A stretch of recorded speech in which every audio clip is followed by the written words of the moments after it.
There we go. Usually helps if I add myself to the broadcast. I'm still learning. All right, where's my my YouTube?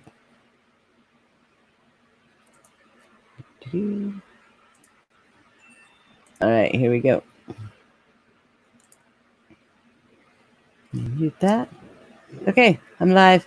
Just waiting for people to get over here. And we can start talking.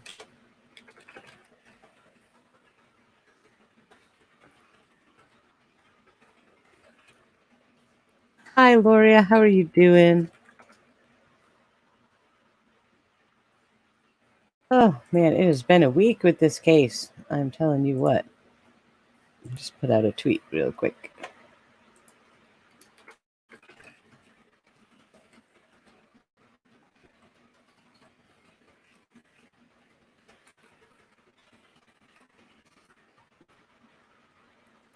Okay, there we go. Tweets are sent out.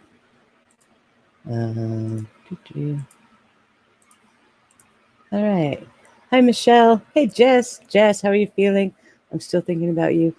Hi, Rachel. Lil Barb. Hi, Lil Barb. How are you doing? Oh, yes, this has been a rough week. Paul and I were just live to talk about Melanie Gibb. That was a great talk. I love talking to Paul.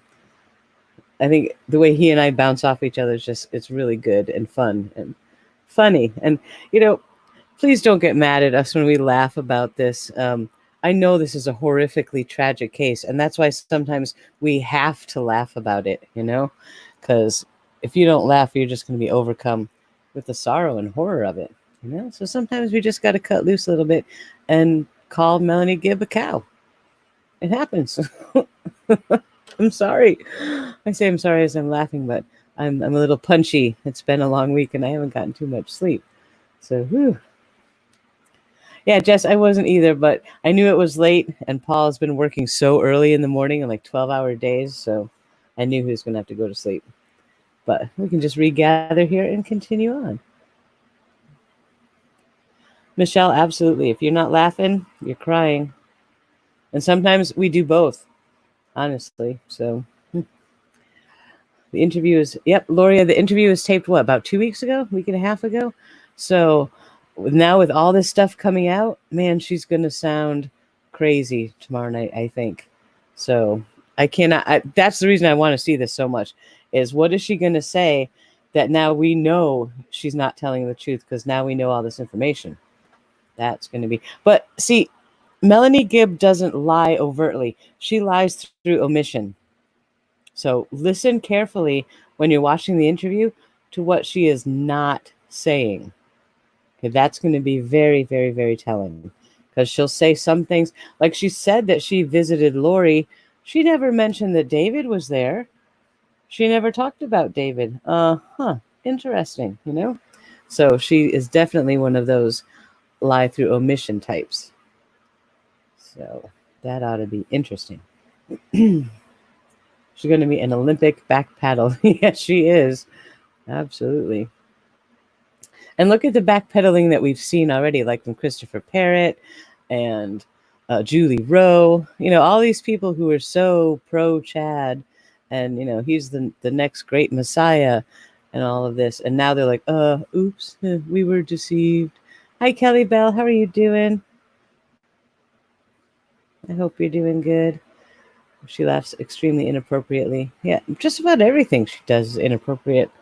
Her whole demeanor of trying to be so demure and so innocent and so, soft and gentle. No, people that believe these things, you can't be a soft, gentle, loving, caring person and believe that people are zombies and need to die. The two do not go together. But okay. But she's very good at fooling a lot of people.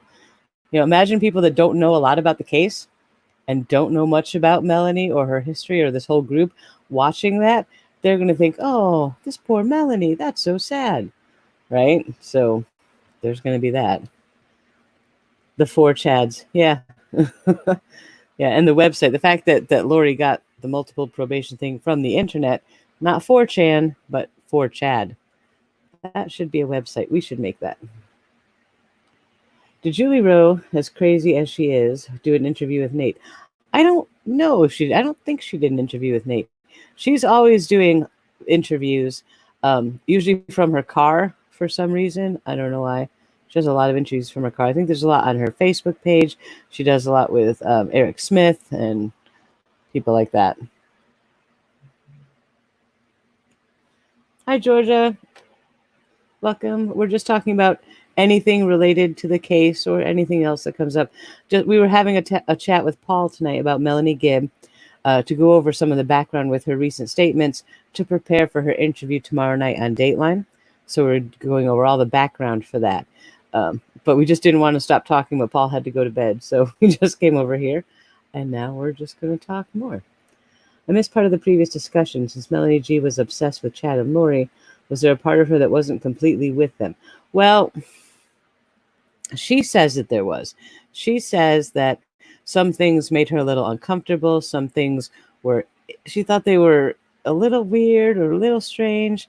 She had some doubts. She even says that Lori had some doubts about Chad at some point.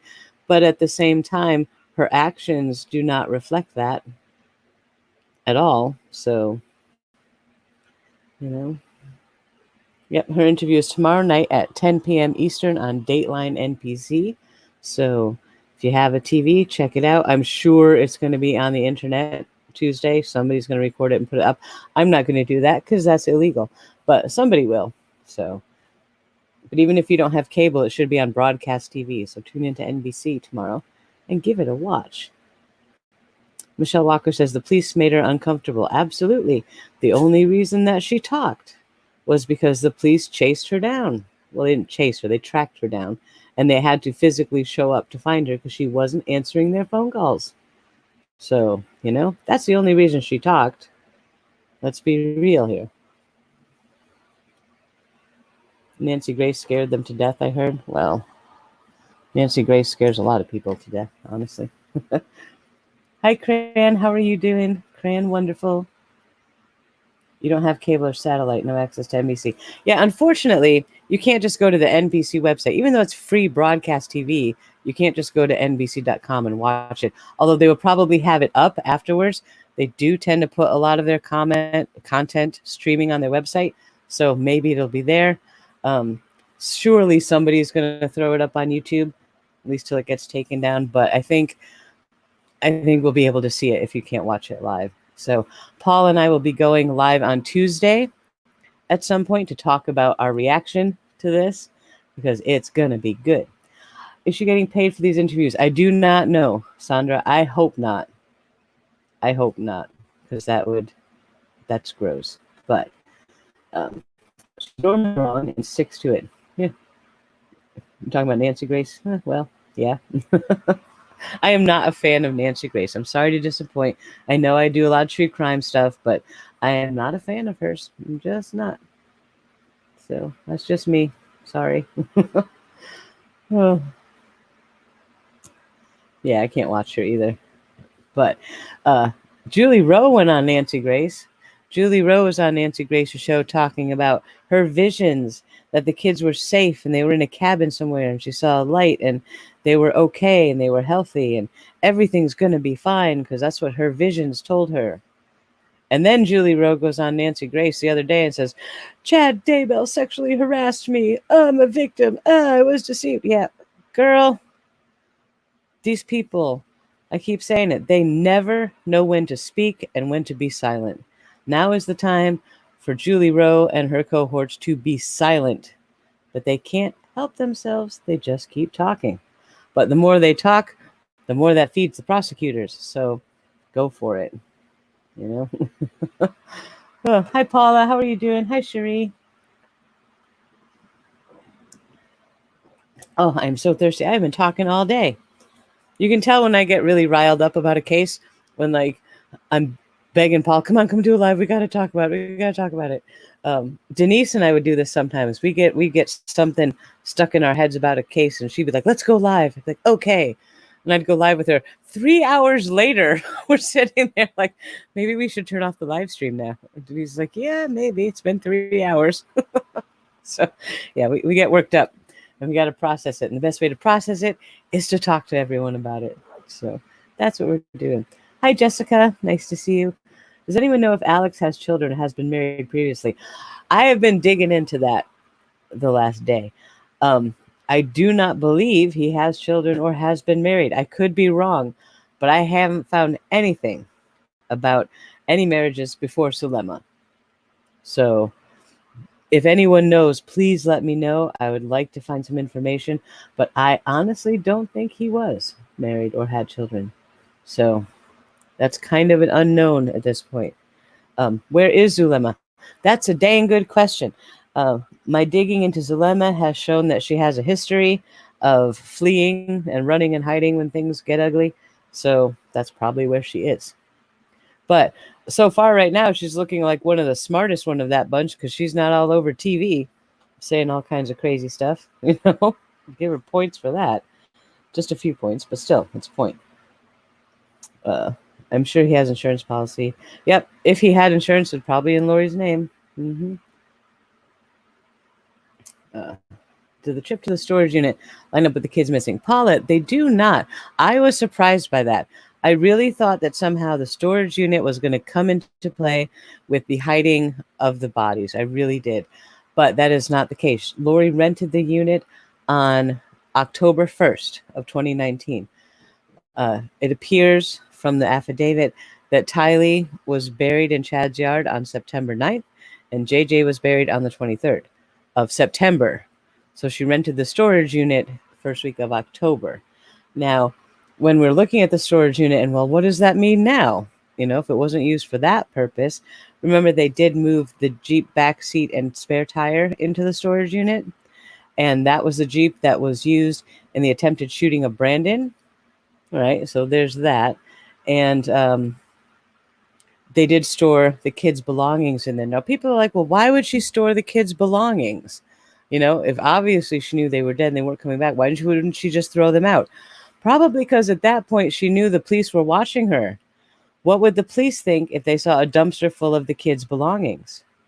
Right. So in her mind, if I stash them away in a storage unit, at least it looks like I'm keeping them. Right. That's all I can think of when it comes to why those things were in there. Let me check up on some comments. Listen to a Julie Rowe podcast where she talks about how no one in her family talks to her because they don't believe her in her religious beliefs. Well, yeah, good for them. At least they're thinking. Can you go into your thoughts about the text message between Chad and Tammy? Yes, I will, because that's a big deal. That's a big deal. We now know how Lori could never play the get out of jail. Yep. Yeah. A lot of us asked that, Cran, sorry. Why wouldn't she, if she's so innocent, just produce the children, she can get out of jail? Well, she couldn't, obviously. So yeah, we all asked that question. Now we know. They didn't move the car seat to the storage unit until after Brandon was shot at? Oh, all right. Okay. See, I know the date when she rented it. I don't know the date when they appeared there. So that's interesting. So I guess that wasn't why they put it in there. Huh. Very curious. Maybe that was just they needed room in the Jeep, So that could be that. Tagged you on Twitter with a video. Yeah, Dee, I just saw that before Paul and I went live. I hadn't seen that before. Alex doing a comedy skit. Really interesting stuff. I'll probably talk about that in an upcoming video because, any word on Alex's wife? Oh, Zulema Pestenis is Alex's wife. No word on where she is, and she hasn't issued any statements. All right, so Beth asks if I can go into my thoughts about the text between Chad and Tammy. This is a good thing. Well, it's not a good thing, but it's definitely a good thing to talk about. Chad, all right, on September 9th, I got this confused before in my head. My dates were turned around. September 9th was the day, apparently, from the affidavit, that Alex was at Chad's yard for 2.5 hours, and that was the day that Tylee was buried, okay? Now, 14 minutes after Alex leaves Chad's property, there is a text message that Chad sent to Tammy. And Chad says, well, it's been an interesting morning. I decided to burn all the limb debris before the storms come. And then while I was doing so, I saw a raccoon run across the fence. So I ran inside and got my gun, and I got close enough so I could shoot him, and one shot did the trick. Then I buried him in the pet cemetery. Okay. Why would Chad say that to Tammy? Well, let's think about that. He had to explain why Tammy might see burned debris in the fire pit. Well, hey, what were you burning today? So there, he covered that. Was burning tree limbs. Yeah, that's it. Tree limbs. And then she might see disturbed earth in their pet cemetery area. Well, what happened here? Did you bury something? Oh, yeah, I buried a raccoon. Uh-huh. Well, how did the raccoon die? Oh, well, I shot it with a gun. Mm-hmm. The problem that I have with that text message, aside from the obvious, is the gunshot. Is Chad trying to cover his tracks in case one of the neighbors say, I heard a gunshot? Or in case Tammy comes to him and say, hey, one of the neighbors heard a gunshot. What were you shooting this morning? You know, that bothers me, and I kind of don't want the answer to that question. So we don't know yet what that means. We don't know if he was just crafting his literary story and threw that in for good measure, or if something happens and he needed a plausible reason why somebody might have heard a gunshot that morning. So, and earlier, we talked about this in this afternoon's live. The neighbors' names are Matt and Reagan Pierce. They made a statement to law enforcement that in July, they were told by Garth Daybell, Chad's son, that Chad had shot a raccoon that was in a tree during the day in their yard. And Reagan says that she noticed a bonfire shortly after Tammy had died. So their statements, although interesting, do not add up with this time at all. So who knows what on earth is going on here? So, yeah. Cran, I tend to believe the same thing. I believe that he wouldn't have put anything in there about a gunshot unless there was a gunshot that somebody might have heard. You know, that's what I think. I hope I'm wrong. I really hope I'm wrong. But the bottom line is we just don't know. So hopefully we'll get more information from law enforcement at some point in this proceeding. All right, let me check up on the comments again. The date they picked up the car seat was October 2nd. All right, so she rents it on the 1st. The car seat goes in the 2nd. That was not when Alex was shot. So very interesting. Huh. Not when Alex. I don't mean Alex. I mean Brandon. Can anyone verify that Melanie Pulowski deleted her disgusting drama Facebook post? I don't know if she did. Interesting. I kind of hope she did, because that was horrible. That statement was infuriating. Let's hold on one second. What's up, honey? Go ahead. And my son saying he needed a snack. I need a snack too. The neighbor might say something about, yeah, if they did have a reason to fire a gun that morning, Chad and Alex, he would have needed to explain what happened. So, but remember, they did not find a dead raccoon on his property. The law enforcement did not. Chad said there was, so you would think when they were digging the pet cemetery they would have, but they didn't. They found a cat and a dog. No raccoon. Chatty Poo. Chad is connected to the LeBaron family, leaders of the Church of the Firstborn, the Morrisites. That's a whole nother world of religious stuff that I don't want to, unfortunately, look at. I'm going to have to probably to understand this case, but that's some scary stuff too. Rented along with storage unit. 219 wedding rings purchased from Charles Amazon's account. Yep. It's awful. Brandon shot at 9:38 a.m. on the 2nd. Well, if Brandon was shot at the 2nd, on the 2nd, and they put the stuff in the storage unit on the 2nd, that lines up. I will look more into that and get it on the proper timeline, and add all those dates in. I can see me texting my husband, I just shot a raccoon in our yard. We live way out in the country. He would say, what the heck was he attacking you? No? Yeah. Raccoon, yes, like Emily says, raccoons are nocturnal. The detective even points that out in the affidavit. He says, I became suspicious about this text because raccoons are nocturnal and wouldn't be running around during the day. So, I think Chad was just trying to do some creative writing with that text. But that text is what's going to sink him. Because think about it, if they do find evidence of a gunshot wound on Tylee's remains. Guess who's getting that pinned on him? That would be Chad, because he admits to firing a weapon that morning. There you go. So good job, Chad. Thank you for making this a little bit easier for us to put you in jail for the rest of your life. I thought they said Tylee. Didn't want to say it makes me ill. They put stuff in storage in the afternoon after Brandon. Okay, so why would they do that, though? That doesn't make sense. Huh. If they're going to shoot Brandon in the Jeep, and then they put the seat and the tire in the storage unit afterwards. Very curious, but maybe we'll find out if this goes to trial. Why would Mel P be in Hawaii with her on October 9th? See, that was an interesting thing that we learned too. I hadn't heard that before, that Melanie Pulowski had traveled to Hawaii with Lori on October 9th. Very curious. I'm not sure why she would have done that. But if we're going to find out more about that, we will in the hearing on July 1st, the custody hearing. So hopefully we'll get more reason of why she would do that.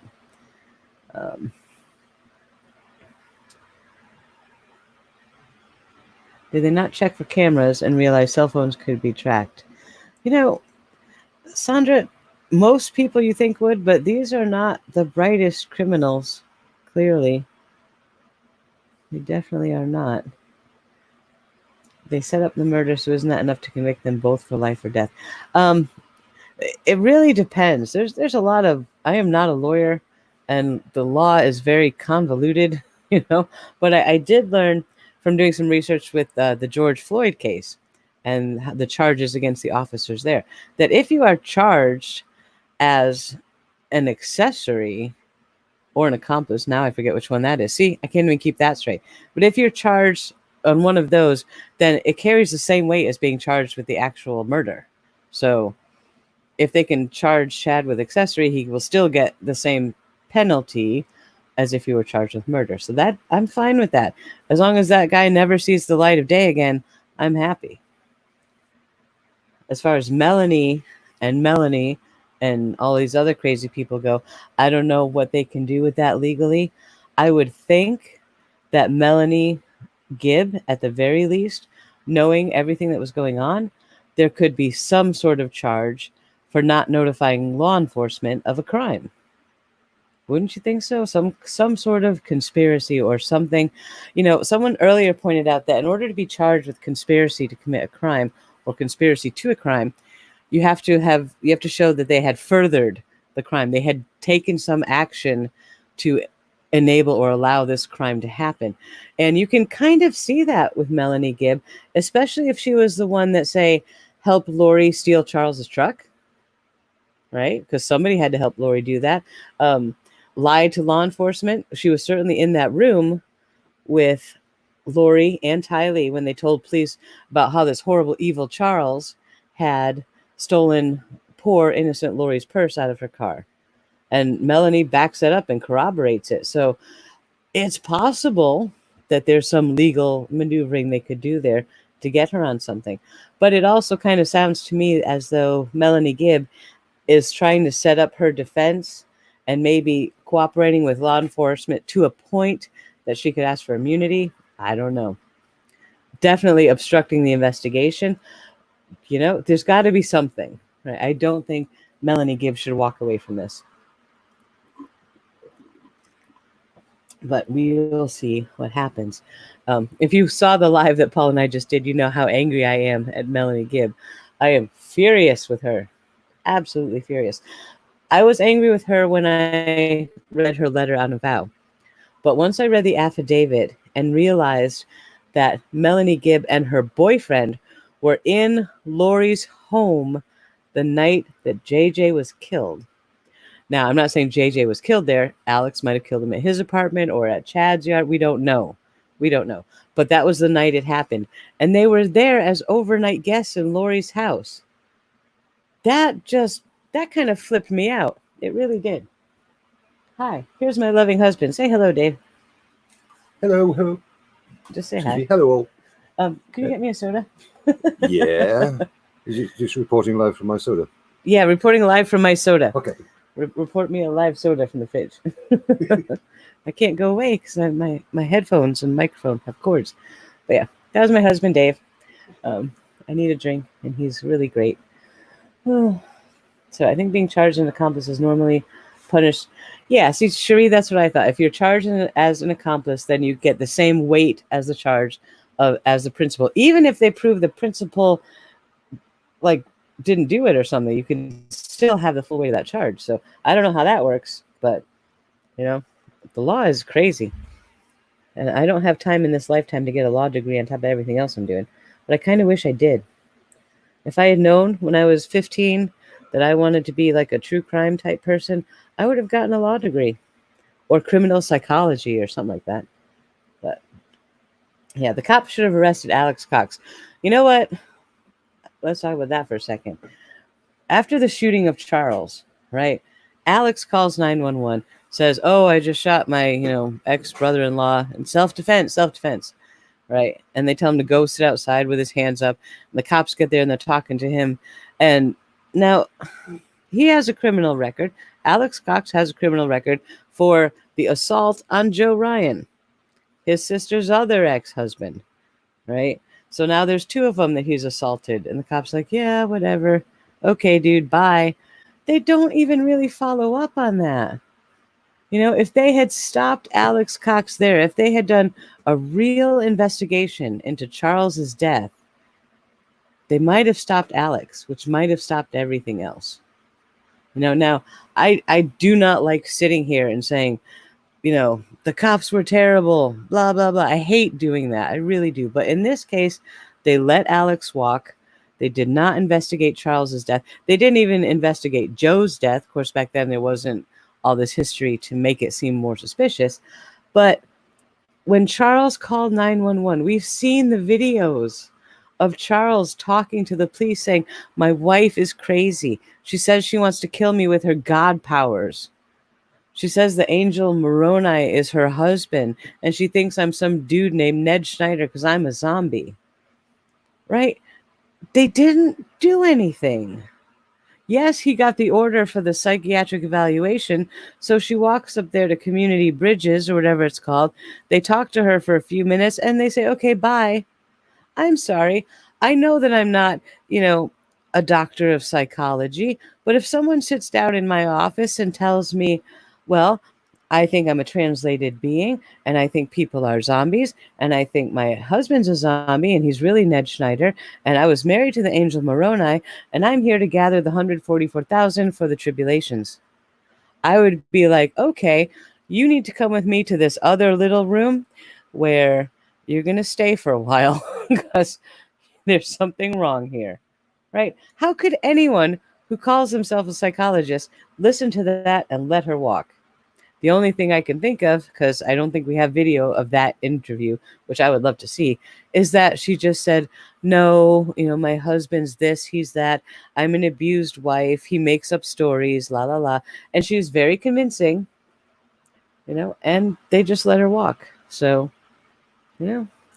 well, Chatty, Kathy, it's hard to say if I think she said any of that because she does tend to say this stuff with relative abandon, but when you watch her interview with the police in that room, when they're talking about how Charles took her purse, you can see how charming and demure and innocent she's playing herself.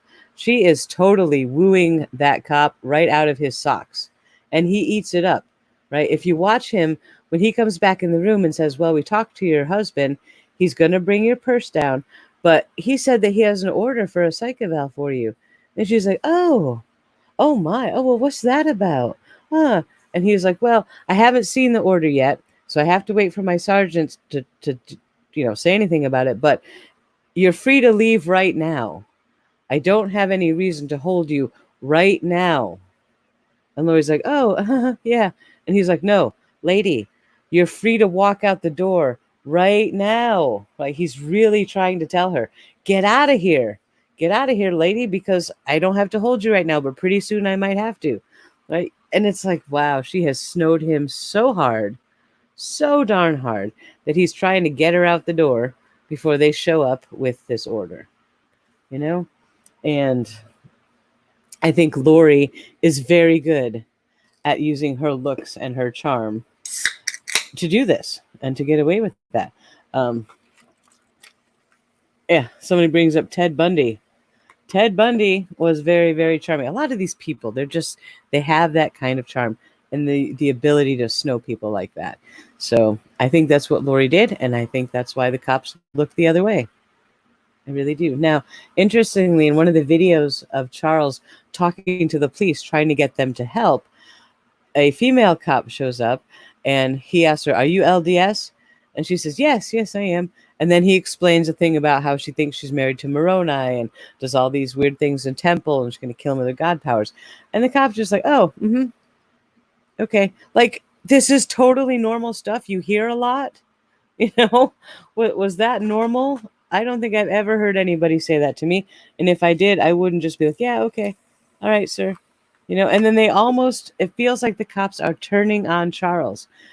One of them says that I forget exactly the word she used, but almost like Charles is stalking Lori, because Charles is like, "Well, I'm not like following her." And the cop's like, "Yeah, well, we're here in a hotel parking lot."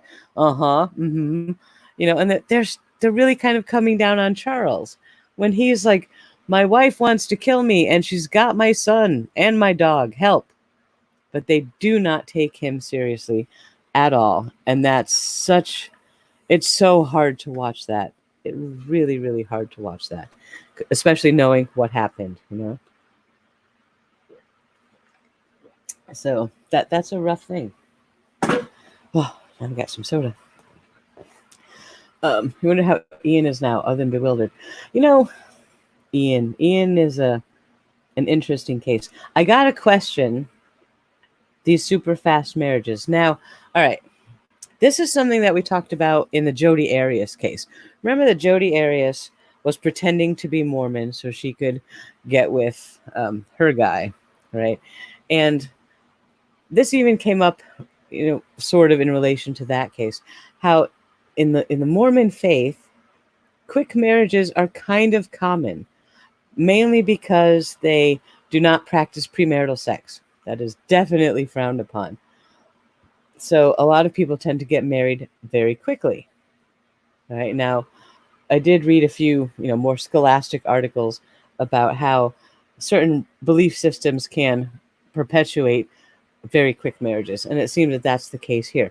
But when we look at Melanie and Ian and Zulema and Alex, I'm going to say that's not what happened. This isn't just two people head over heels in lust with each other, want to get married so they can get at it real fast. I don't think that's what happened. I absolutely think that Chad had a hand in both of those marriages. I really do. How did Ian flip so fast? All right, let me tell you Ian's story. I'm not exactly sure how they met.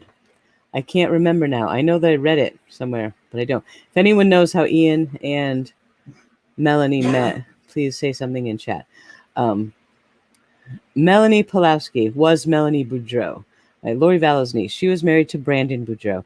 Brandon Boudreau thought for a long time they had a very wonderful, happy marriage. Okay. Oh, they met online on a dating app. Are you serious? Ugh. Gross. Anyway, so Melanie goes to Brandon one day and says, "You know what? I want a divorce." And she leaves him. And he's like, "Well, you're not taking my kids." So he's got the kids. And then she meets Ian, and they married 10 days after meeting. 10 days. And they were married. So they get married, and the FBI goes right up to Brandon and says, "Hey, dude." So he's talking to detectives and the FBI, and they asked him to wear a wire, see if he would talk to Melanie, record phone calls with Lori and Chad. They're trying to find the kids. They want to know what happened with the shooting on Brandon and all this stuff. So he's like, "Okay, I'll wear a wire." So he wears this wire, and he starts recording phone calls and stuff and trying to talk to Melanie, and eventually tells her he's talking to the police. Right? And he said, "Well, I didn't tell her I was recording at first because I didn't want the phone calls to stop." Like, well, all right, there's one smart thing, I suppose. But the crazy thing that Ian did, bless his heart, is when he was doing all of this, he started writing a document, journaling all of his thoughts about what he was learning, right? The things that Melanie had told him, the phone calls with Lori and Chad, his thoughts on it all. And he saves this document on his laptop. Turns out that was his son's laptop. So his son takes the laptop home, and Ian's ex-wife, Natalie, was looking at the laptop and finds this letter and reads it. And of course, can you imagine what you would think if you read this letter written by your ex-husband about his new wife that is around your children, right? Rightfully, she kind of got a little upset by this.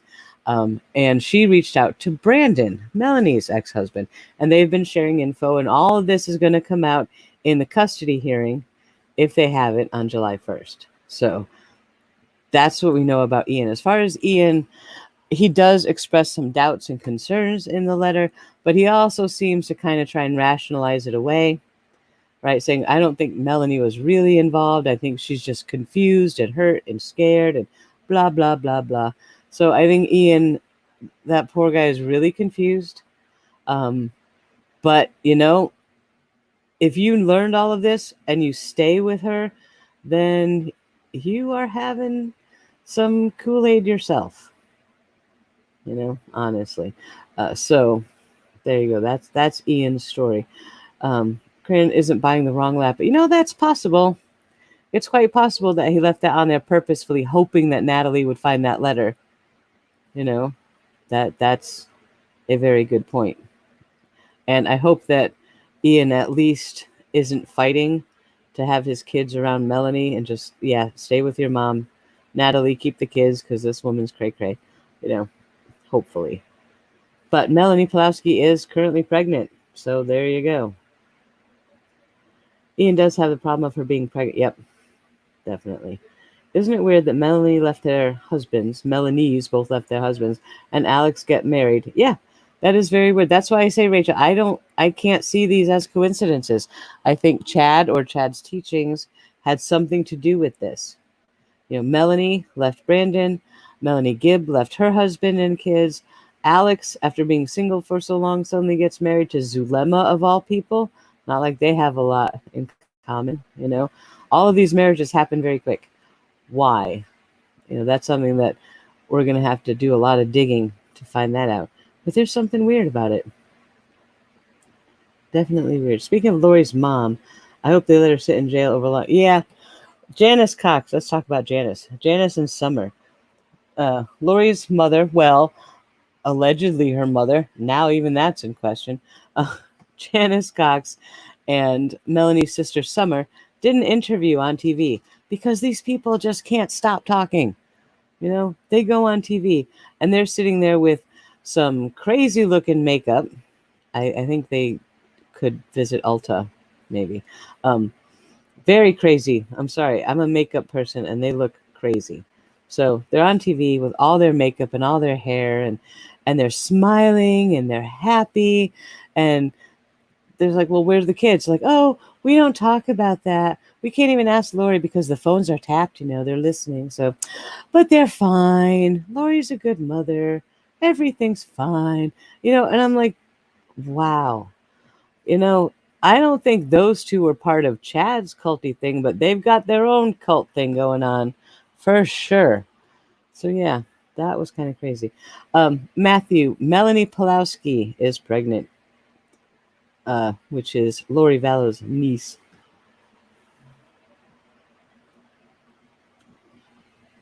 Ian's wife, yep. Ian's wife is currently pregnant, so.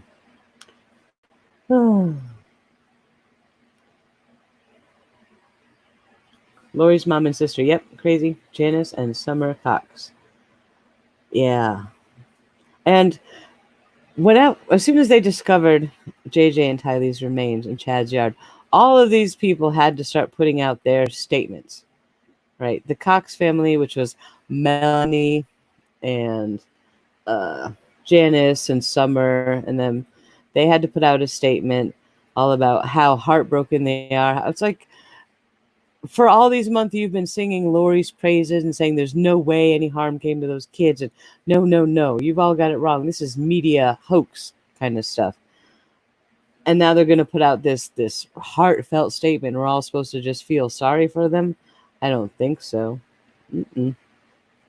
Nope. And same with Melanie Pulaski. She put out her own really horrifying statement about the kids, and even going so far as to say that, if you knew Tylee, she would be rolling her eyes at all of this drama going on in the media.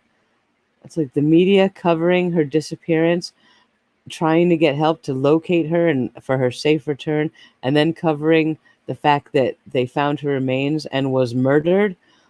In Melanie Pulaski minds, that's just drama.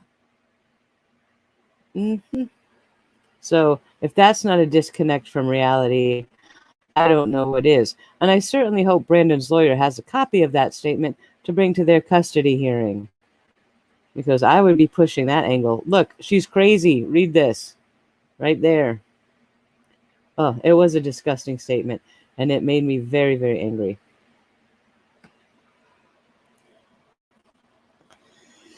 So yeah, they all put out statements.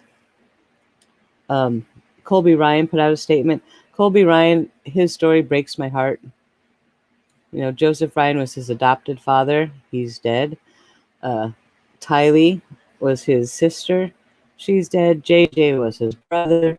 He's dead. Charles Vallow was his stepfather. He's dead. And now it's all pinned on his mother and his uncle.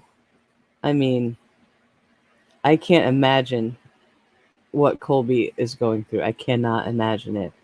And somehow he's managing to live a life. He's married. He has a child of his own.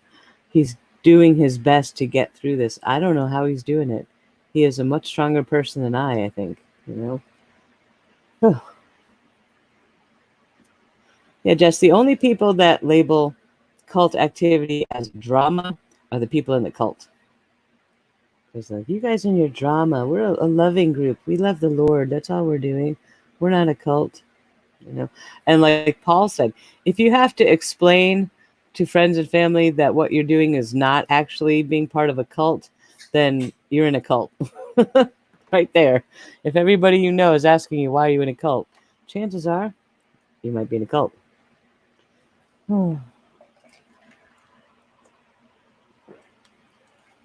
Yes, Dateline tomorrow night, 10 p.m. Eastern, 9 p.m. Central. Melanie Gibb. Let's see. I cannot wait to watch that with everything that we have learned this week, to see what she said before she knew this was coming out, It's like, oh boy. And I hope Dateline doesn't edit too much of it out. It's like, just let us see what she said. Please.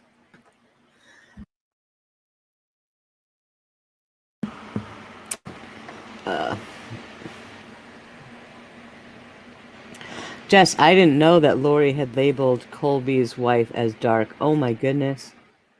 Oh, I'm glad. Yeah, you'd better be glad they're in jail. Ooh.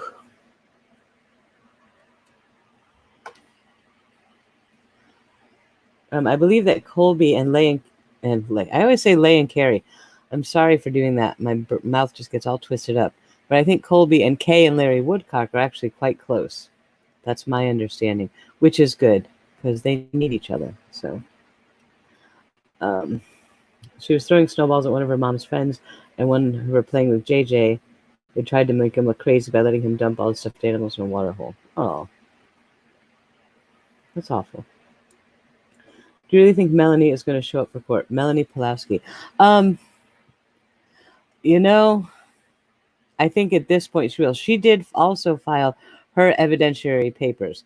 So she filed the papers with the court saying her witnesses and the evidence that they are going to present. So I think she possibly will, although I also have a sneaky feeling that the hearing might get moved, because a lot of the stuff that Brandon wants to introduce could be material to a criminal case that's going on. So we're just going to have to wait and see. In the email, which email are we talking about? Are we talking about the famous Reddit email or something else?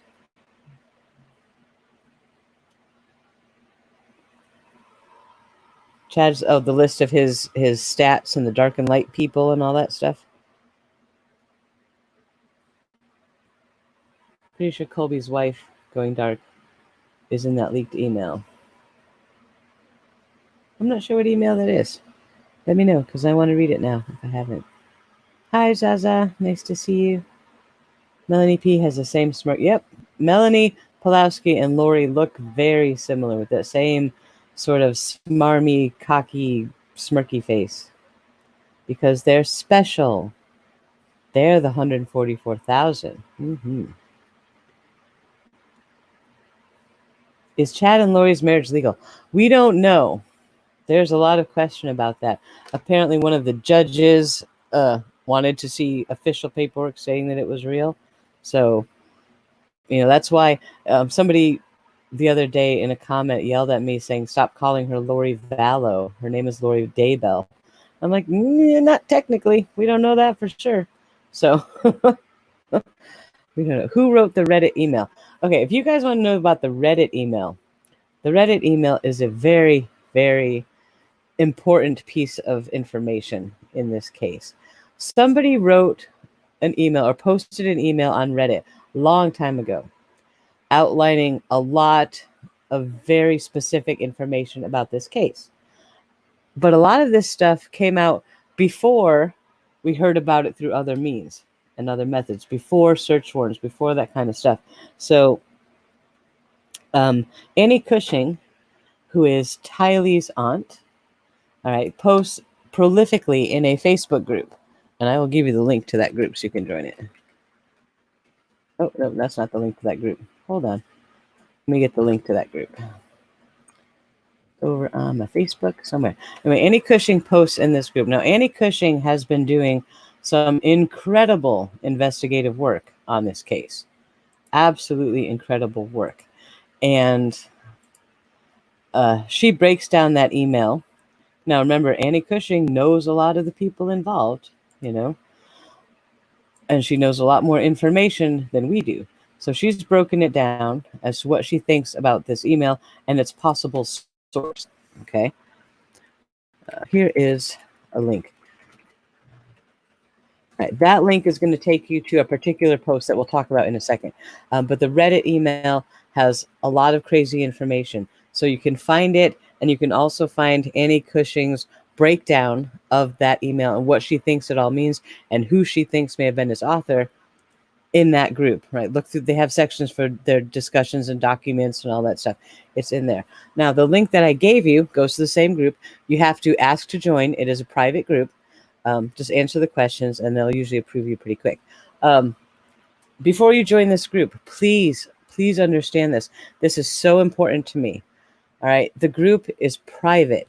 Nothing that's shared in there is allowed to really be shared. Okay. Now, Annie may post something and say, this is free to share. Go ahead and share it. In that case, fine. But there are posts that say, please do not share this post.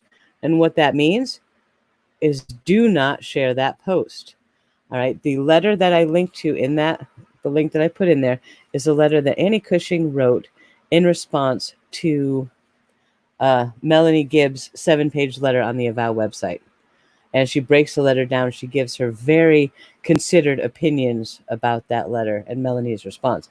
And she specifically asks at the very top of it, do not share this outside of this group. And within 10 minutes of her doing that, there were YouTube videos about it. That's absolutely uncalled for. And that is not something I want to see on this channel ever, or in my Discord. All right. I don't do that. If I'm sharing something with you, if you see it in my video, or if I put it in the Discord, you're going to know that it was either shared publicly or I have permission from the author to share it, period. Okay. And similarly, the other day when I was covering some of the memorials, Colby Ryan had a very touching memorial with some pictures I had never seen before of the kids on his Instagram page. And I was like, oh, that's beautiful. I got to share that. And I'm like, nope. His Instagram is set to private.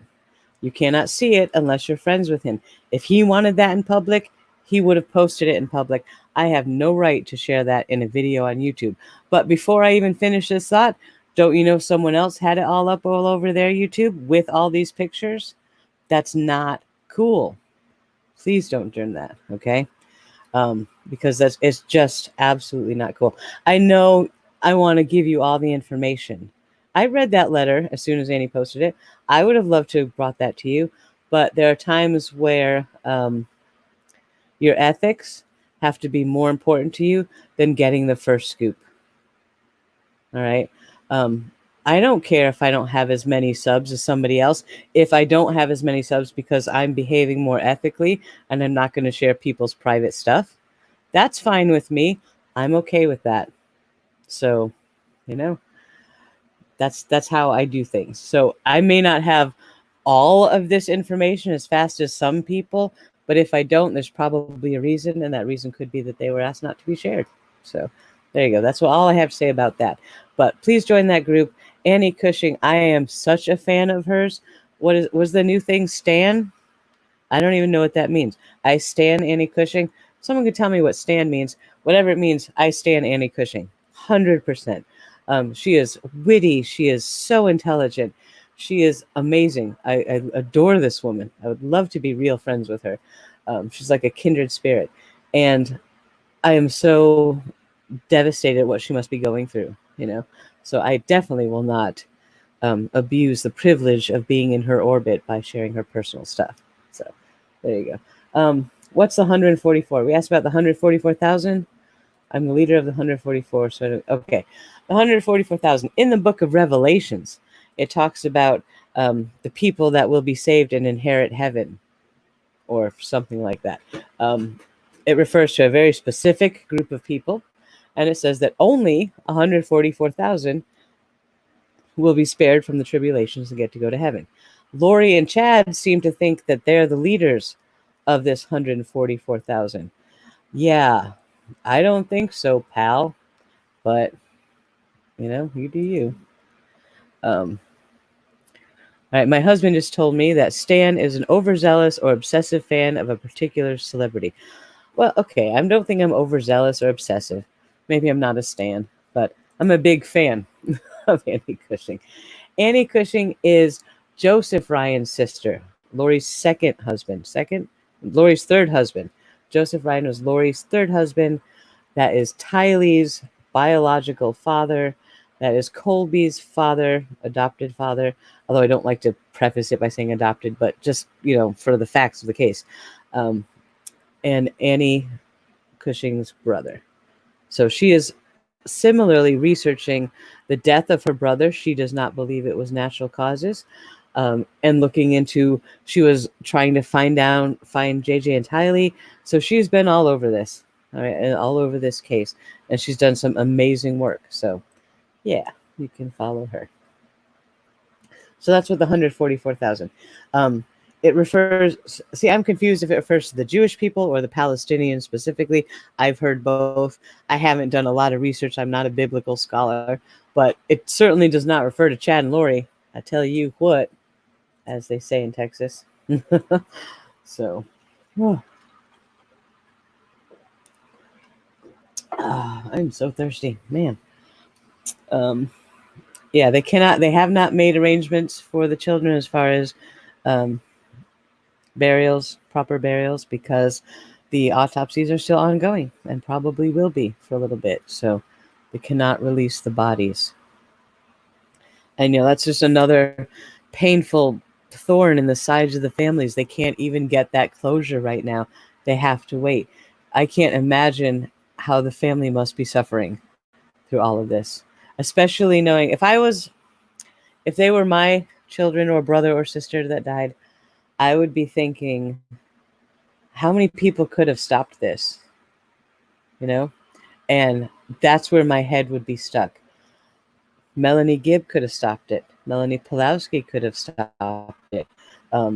Any of these people, Alex could have stopped it. Jason Mao could have stopped it. All of these people, they could have stopped it, but they didn't, because they believed this crazy, ridiculous baloney that zombies existed and the only way to save somebody was to kill them if they were a zombie.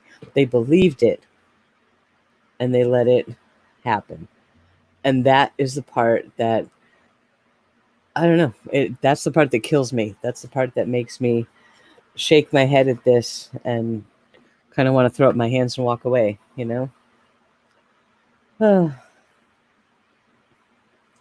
I don't know how Kay and Larry were able to go to Chad's and look at where they were.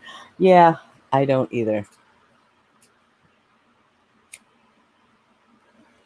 Sorry about that. There is a video of Larry Woodcock at Chad Daybell's property just the other day. And if you watch that video, I'll try to find a link to it and put it in the description of my next video. He's saying, I'm not here to harass them, talking about the Daybell children. He's like, I'm here in love. I'm here to offer an olive branch. I'm here to say we're all in this together. This is horrible. I'm here to reach out. Can you imagine showing that much grace? I wouldn't be there. I'd be like, let me at them. Where are they? I'm going to get them. I can't be that rational. Well, then again, I've never been in that situation, so I don't know how I would react. But the anger that I feel sitting here behind my computer, thousands of miles away, I can't imagine if I was directly involved that I could be as gentle and loving as Larry Woodcock is. So, yeah. Lori was talking to Gibb on the phone, and she said Tylee was a zombie in front of Tylee. Yep. And Tylee said, not me, Mom. Mm-hmm. Yes, she did. That is in the affidavit from the other day. If the police know where Alex's phone was when the kids were being buried, then they know where Chad Lori's. Yep, Gordon, that's something that I think we all need to keep in mind. Just because all they put in this document was the location of Alex's phone doesn't mean that they don't know exactly where Lori's phone, Chad's phone, Melanie's phone, everybody else's phone was at the time too. I think we'll hear about that as the case progresses. So just because we know that Alex was in Chad's yard from this time to that time doesn't mean Chad wasn't also there, or Lori wasn't also there, or somebody else wasn't also there. We're going to find that out. I think there's a lot more we're going to learn that is going to make our jaws drop even further, and it's awful. Can they trace burner phones? It depends. It depends on, the definition of burner phone has changed. And nowadays, like my phone, I said in the other live stream, my phone is a burner phone technically. I went to Walmart, bought this nice little LG phone, popped in a SIM card. I pay a monthly thing. It's not registered directly in my name. Like I don't have a contract through Sprint or anything like that. It's just I pay money and it goes. That's technically a burner phone. My phone can be traced. So, it really depends on the type of phone and stuff. But I mean, if Alex was dumb enough to carry his phone registered to him around, turned on in his pocket all day, then the others probably were too, So yes, I think a burner phone, like if say Alex called Lori and Lori has a burner phone, right? She just picked up a phone at Walmart, random SIM card, turned it on. Alex called that number. They're going to know that number. They can track that phone and they'll know who was carrying it at the time. So yeah, and that way they can track that phone. So, yeah. May I please drop the link to my Discord? Yes, I can. Let me copy it. Oh. Right here.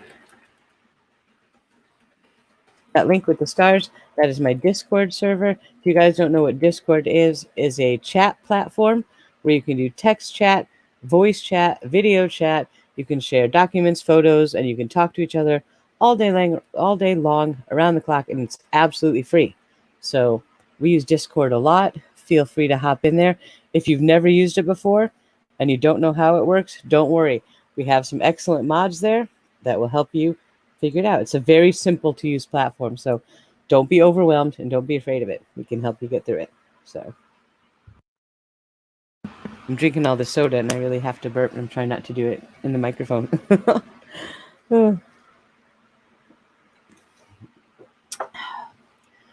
People with narcissist exes seem to like those prepaid phones. Yes, Jess, we do. All right, let me tell you a story just to go off track, because why not? It's casual chat time.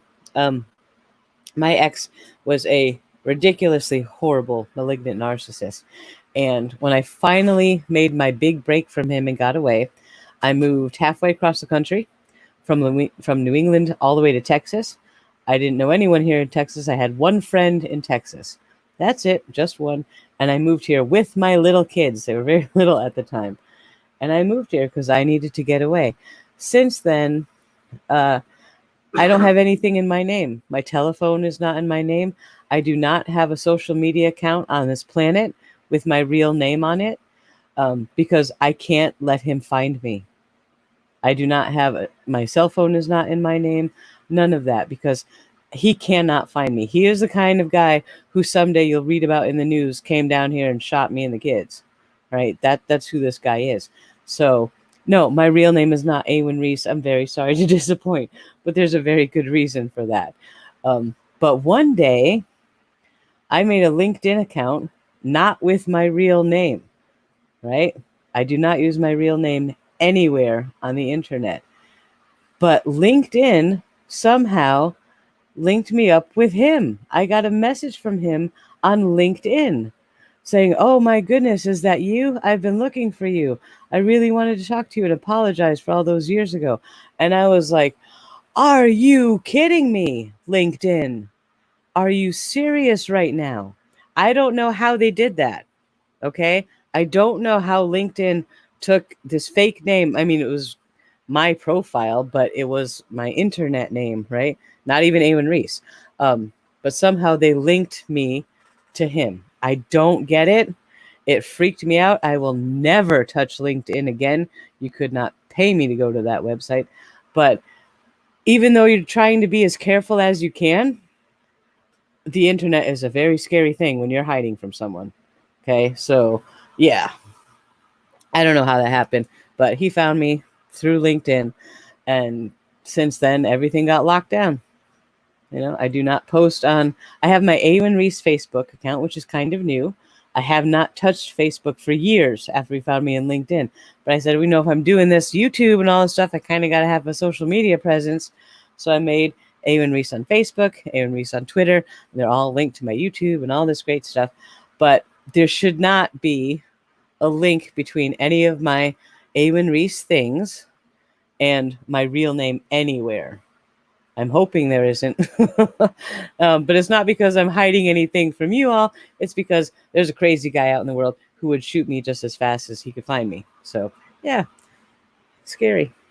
So, but, yeah, restraining orders, all that's not going to stop a narcissist like that. So, whatever. I'm just checking comments because I was rambling again, not reading comments. I need to stop doing that. There's a place for you in your neck of the woods if you need. Emily, thank you. Emily is the best. I'm hoping I would never need that, but if I do, you might get a call someday, But I do have my wonderful husband here who takes very good care of us. And honestly, my husband would lay his life down for me or the kids. I know he would. And I pray to the good God above. It never comes to that. But I feel pretty safe. I do. We're good. Yeah, I do not post pics of my children. Maybe one or two of my daughter who's 25 now because she posts them herself, but whatever. My daughter is also not allowed to use her real name on the internet for the same reason. So, yeah, we got to be careful. Oh, yep, Jess. See, I have to make a national road trip. Go see Jess, go see Emily, go see Paul. Just keep traveling. I'll be a couch surfer. Talk about reporting live from all of your sofas. That's all. Yeah, that's what we'll do. But yeah, as far as the narcissist thing goes, just to bring it back to the Daybell case, I'm currently working on a rather large production for Chad Daybell, narcissism, cult leaders, and how all of this ties into this case. One of the things that's one of my biggest pet peeves is every time we hear about a new murder, everybody starts yelling, he's a narcissist or she's a narcissist. Now, in 90% of the cases, that's true. It's very hard to be a human being that can take somebody's life callously like that and not be a narcissist. But it's not always the case. In this situation, there is not enough money on this planet to make me change my mind to think Chad Daybell is not a narcissist. He absolutely is. Absolutely. Oh, Bipolar Princess, I'm going to come see you too. We got some shopping to do. We'll go visit all the Daybell sites. Yep.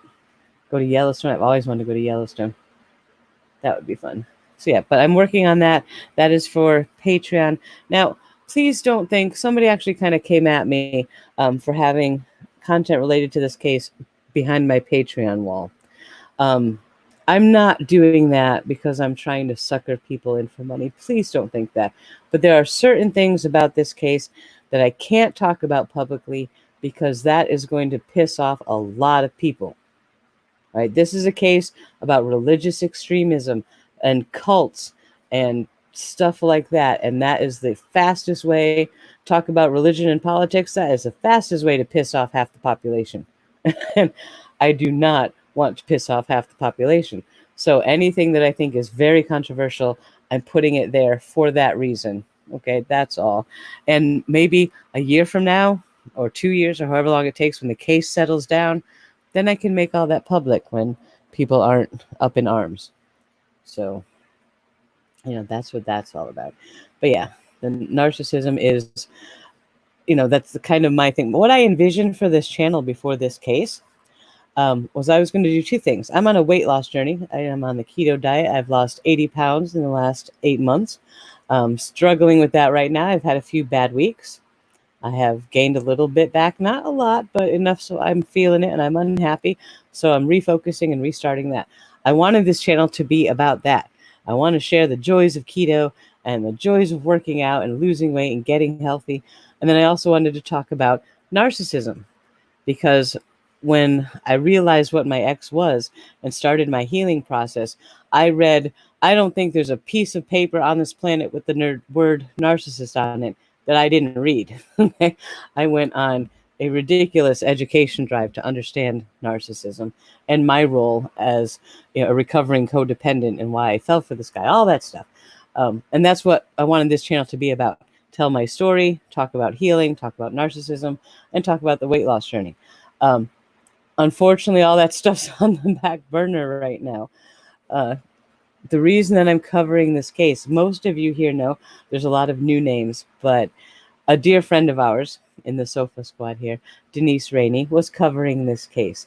This case was eating up her entire life. She was doing so much research. She was talking to Justin Lum. She was talking to Annie Cushing. She was in this to win it on this case. Right? This case meant so much to her. And if you watch her videos, I'm sure one of the mods will link her channel. She has some incredible information that she has about this case. And we would talk about it nonstop all day long. She recently passed away unexpectedly. It was a really big blow to all of us who knew her, and still struggling to deal with that. Second, sorry. But one thing that I couldn't handle was the thought that her work was going to come to an end. Could not deal with it because she dedicated, when she got into this case, that was it. This was her case and she was going to solve it. And Paul and I, that Paul and I and Denise and a bunch of us do true crime all together. Paul and I talked about it. We said, we're going to back off. This is Denise's thing. We're going to support her. We're going to promote her channel. We're going to help her in any way she needs, but we're not covering it. This is Denise's, right? And we all were so happy with that decision. And you've seen me on some of Denise's live streams. I've been with her covering a lot of this stuff. And I didn't want her work to come to an end. So I said, you know what? I'm picking it up. I'm picking it up. I didn't want to do this case. One thing that Paul and I also talked about was how convoluted and crazy this case was, that we did not have the time or energy to get into it, because you can't just gently cover this case. You either have to know everything or you're just going to sound crazy because the connections are too big for this case.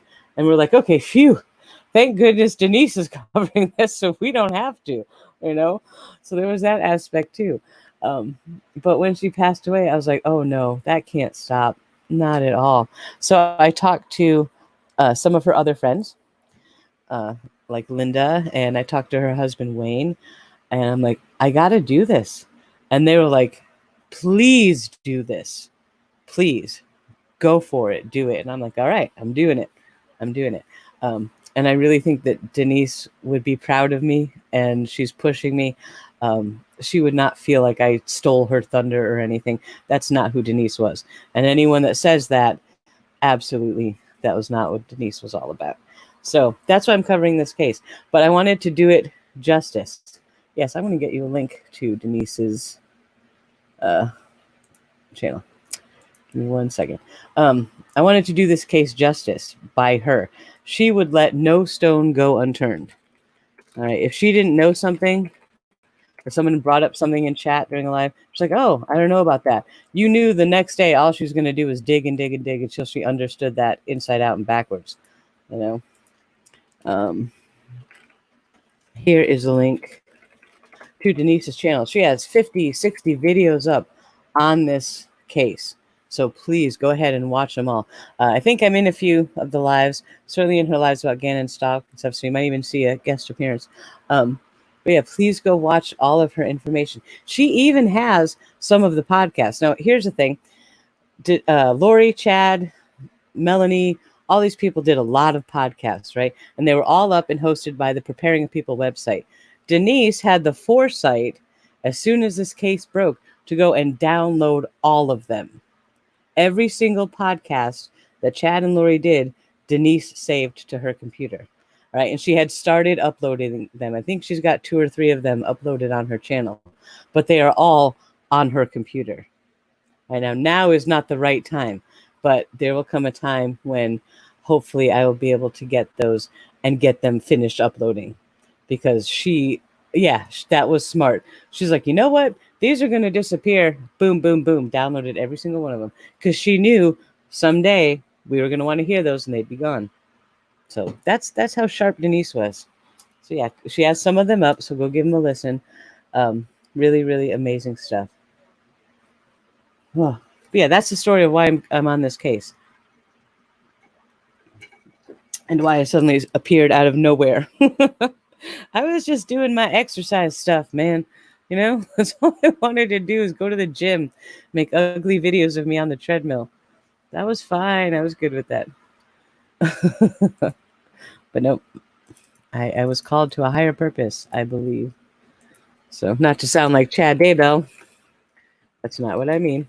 All right, there's a link to the Discord server again. Yeah, Denise has at least one, if not more, huge binders with every document she's ever gotten in relation to this case. She was corresponding with Justin Lum and maybe Naeem. I'm not sure if she talked to Naeem. I know she was talking to Annie. She was working with Annie when we realized that Tylee was last seen at Yellowstone. Annie Cushing started like a promotion to try and get the word out for anyone who may have been there that day to send their pictures, because they may have accidentally caught a picture of JJ and Tylee at Yellowstone, right? And Denise was all over that, helping her do that. So, yeah.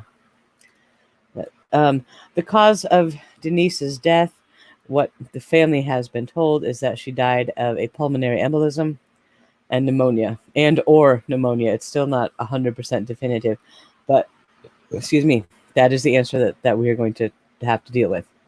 All right. My personal thoughts on that are not important. That is what the medical examiner said. So there you go. But it's also one of those heartwarming things. Now, see, here I'm talking about magical thinking and how wrong it is. And I'm going to say something that is purely magical thinking. I like to believe that the reason we had the big break in this case was because it was shortly after Denise passed away and she went up there and she solved this case. And she's got JJ and Tylee under good care. I have to believe that. It may be magical thinking. It may be crazy thinking, but that's what I have to believe, because that's just it. So, and that's why we're covering this case. Sophie, we suspected it might have been COVID because of how quickly it came on and how devastating it was. They did a COVID test and the medical examiner says it was negative. Whether we choose to believe that or not, that's what they said. So that's all I'm saying about that.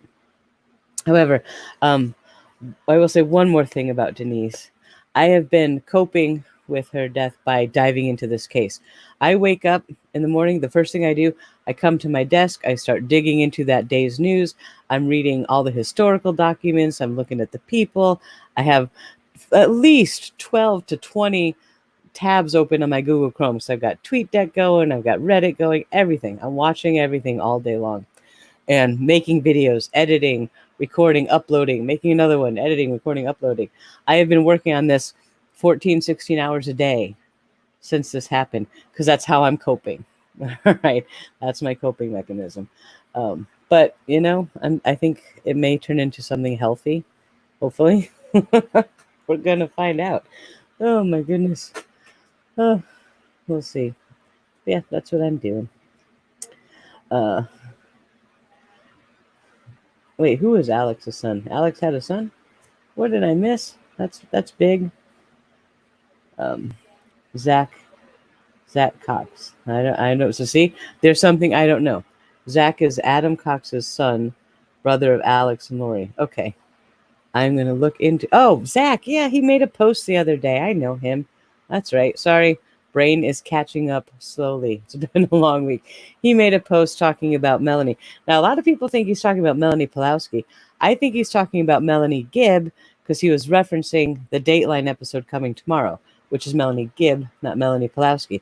But isn't it curious that he could say the name Melanie, and it could equally be either one of them? He's right no matter which one it is. So there's that. Alex may be having a child. That, wouldn't be too surprising. Yeah, the whole Cox family is an interesting mix of people. Some of them are relatively level-headed. Zach basically said, he called out Melanie Gibb for going on TV again. And she's a liar. He said, didn't she say she lies all the time? Something like that. All right, so Zach is Adam Cox's son, not Alex's, but some people are saying maybe he's Alex's. All right. Well, I'm not going to, spin that as a rumor, but it's quite possible, something worth looking into. Well, is it worth looking into? Does it matter? No, probably not. That one might be left alone. But Zach called out Melanie for being a liar. Yes, he did. Yep, Zach was very angry about her going on TV again. So he had a couple posts about that on his Facebook page, I believe. Yep, the Cox family has, and there's stories even now that Janice Cox is not Lori's actual mother. I don't even know what that's about. I saw that and I was like, okay, I don't have time for that right now. That's a rumor to dig into another day. Hi, Jewett Lover. I'm new here. Hi, do you think Melanie G has any involvement? Yes, I do. I will say that. This is casual chat. I'm not spouting facts here today. I'm just saying what I think. I think Melanie Gibb knew every single thing that happened. I think she knew that they killed Tylee. I think she knew that they killed JJ. And I think she lied about it. Can I prove that? Of course I can't. That's just my personal opinion. Speculation, extrapolation, not fact. So, just so you know where I stand on Miss Gibb. Yep, Manuela, I absolutely agree. Zach is 100% correct about Melanie G. Absolutely. What about Zulema? What does she know? I don't think Zulema knows as much as she wants to think she knows. I think Zulema was crazy after Chad. I think Zulema was clinging on to Chad for fame and glory and fortune. I think Zulema is a little cuckoo. But I know that Lori thought very highly of her. Lori really liked Zulema. Even Melanie Gibb says Zulema and Lori were close. So I don't know. I don't think she knew everything. But she was married to Alex Cox, so it's quite possible she did know everything. You know what I mean? You can't be married to Alex Cox, the henchman here in this story, apparently, and not know a little bit of what's going on. And also Alex Cox mysteriously died. We don't know exactly how, although his autopsy report came out recently and they say that it was natural causes. I don't believe that for a second. I don't know who does, but certainly not me. But Zulema is a snake. She was a snake oil salesman. She does some kind of energy hugging, healing work stuff.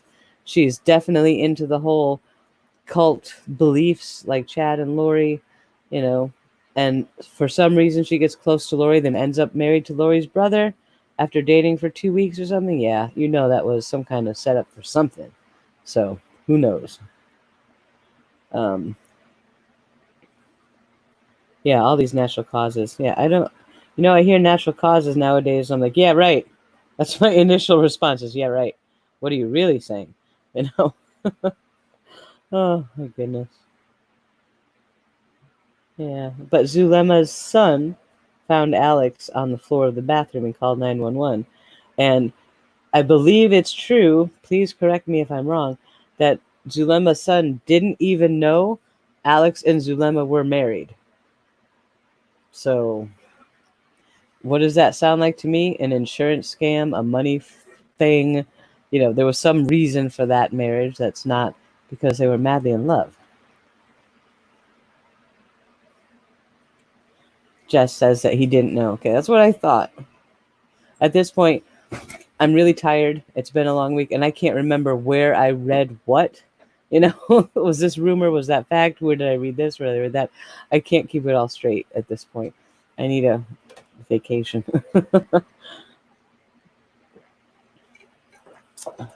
Yeah, Cran, all right, here's a challenge, Cran. Tell me one person involved in this cult group thing that is not touched in the head, right?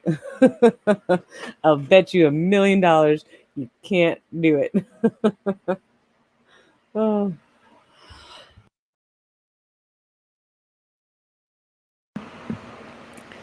Oh, man.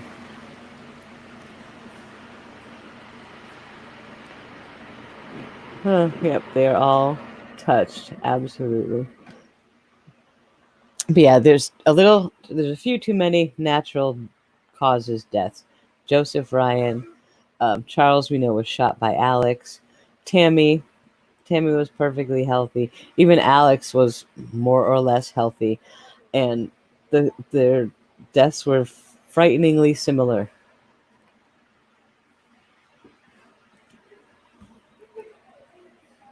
Connie Peterson said that Alex took Zulema's last name when they were married. That is absolutely true. He went from Alex Cox to Alex Pestenes, and he took Zulema's name. Why? Why would he do that? I mean, then again, if that was my last name, I'd probably change it too. I wouldn't be comfortable with that as a last name. But, I don't think that's why he did it. I think there's some insurance-y something or other. Who knows? Who knows? Is the coroner on the LDS take? Mary, at this point, that sounds perfectly reasonable to me. It really does. Maybe Mr. Awen will take you away on a dream vacation after this is finished. Wouldn't that be nice? Wouldn't that be nice? And we can certainly, I think what we should do is just borrow Paul's RV and start trekking around the country. Because we got to go to Rexburg and see Sarah. We got to go to see Jess. We got to go to see Emily. We got to go see everybody.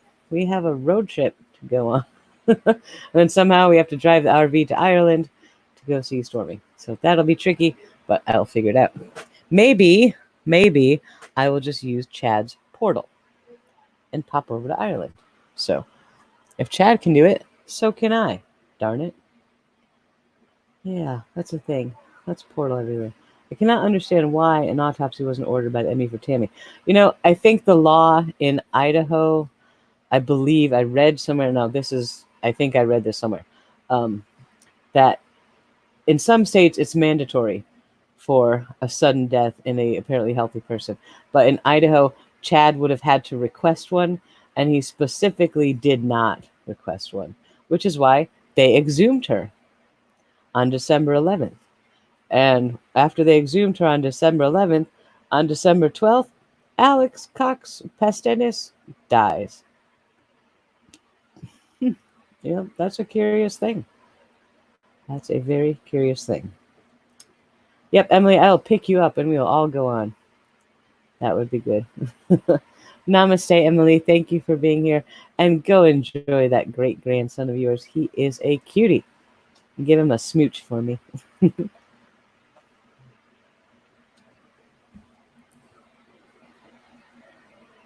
Oh, Druid Lover, thank you. I'm glad you learned about me from Paul. Paul, my YouTube story. I found Paul. I had watched the Netflix documentary about that case. What was that case called? Oh, gosh. Jess, what was that case? With the woman, the young girl that got kidnapped and the parents let her go with him. Do you remember that case? I know we talked about it so much, but brain is not functioning. I can't remember her name. Nope, not the staircase. It was these weird parents that had a couple young girls, and they let one of their girls go off with their best friend, and he kidnapped her. And then when they finally got her back, they let her go with him again. And then it turned out both of the parents were having sex with the guy. And was it In Plain Sight? Abducted in Plain Sight. Abducted in Plain Sight. That's it. I watched that show on Netflix, right? And as soon as I watched that show, when I finished, I was like, you cannot be serious with this. I was like, am I the only person that is having like a psychological breakdown over the psychology of these people? Right? I was flipping my SHIT after I saw that documentary. So I went to YouTube and I put it in the search bar that somebody else has to be talking about this. I need to find somebody who's talking about this ridiculous show. And don't you know, Paul was live talking about the show as soon as I did that. That's how I found him. He came up in the YouTube search. And I was like, oh, and I walk in there and I'm like, okay, hi. I never talked in a YouTube chat before. I never would have done that. But I was so upset about this. And so I go in there, I say hi. And Paul's like, hi, Awen. How are you today? Did I say your name right? Is it Awen? Is it Awen? Hi. Well, whatever. Hi. And I'm like, dude, who is this guy? Why is he talking to me? Right? I was like, don't call me out like that, man. I want to be a fly on the wall. Stop it. Right? It was hilarious. And that was it. Paul and I started talking, and we have not stopped to this day. Oh, but he got me into YouTube because I started, I built the Discord server for him. I was like, you got to try this Discord thing. And we just became friends. I started modding for him on his channel. And then I started coming on live streams with him because we were talking about Ted Bundy and we were talking about narcissism. And I was like, I know about narcissists. So I did a couple videos with him about narcissism and Ted Bundy. And then we started our own podcast series, which was actually gaining traction and getting pretty successful, but he had to go back to work. And the podcast, you wouldn't think doing a 1 hour podcast once a week would take 20, 30 hours of work for each of us to get that one episode up, but it did. We just could not do it anymore between the research and editing and all that stuff. So we had to put that on the back burner. And then Denise, that's how I met Denise. And Denise was like, come on a live stream with me. And I'm like, I'm not going on camera. Are you insane? No way on earth I'm going on camera. But she kept pestering me to go on camera. I said, all right, I'll make you a deal. Let me psych up for it. I'll go on camera at Halloween. Okay. So I had a few months to deal with it. And then Halloween, I went on live on camera for the first time, and I couldn't stop. So, yep. Paul and Denise got me doing this. It's their fault. All right. Question. Any statements from Zulema? Lee Mariah Rose asked if Zulema has said anything. Nothing that anybody's seen. I think she's laying really low, which is the only smart thing she could be doing. So, Becky, I heard she was a scammer from watching other YouTubes talking about the case. Maybe you're talking about Zulema? That would be. Yeah, when I first met Jess and I disagreed about everything. We come from different religious backgrounds, different political backgrounds. Jess and I, on paper, are completely different. Together, Jess and I are two heads of the same monster. So, I met my sister on YouTube. Go figure. Erica, as far as what happened to Denise, what we know from the medical examiner is that she died of pneumonia and or pulmonary embolism. So, yeah. That's what we know about Denise's passing. Hi, Penny Sue. I'm glad you made it. Nice to see you again. We've gotten to talk a lot lately. This is great. Yes, the traveling pants of the Hydra Sisterhood. Is that what we're calling ourselves, Jess? Oh, did anyone hear what Stephen King said after the children's remains were found in Chad Cemetery? He was appalled beyond belief. Oh, yeah. Stephen King is fascinating. I follow him on Twitter. If you don't, you should. Well, you might not like his political stance. Not everyone's for it, and I'm not taking sides, and I'm not saying my stance. But Stephen King has some very interesting tweets, for sure. I missed the one he said about this case, but I'd like to go see it. Yeah, the pet cemetery thing. The reason that they found out exactly where that was to dig was they had talked to Tammy Daybell's sister, Samantha Williams. And she said, well, yeah, we both have pet cemeteries. We're pet people. And they're like, well, do you know where it is? They're like, yeah, I know where it is. And they showed her an aerial photograph, and she circled it and said, right there, that's the pet cemetery. And that's where they went to dig, and that's where they found Tylee's remains. So they had Alex Cox's GPS data showing him there right next to the fire pit at the pet cemetery. They corroborated that with Tammy's sister's statement, and that's how they knew exactly where to dig. So pretty cool stuff. Yep, Penny Sue, it's not quite real to me either.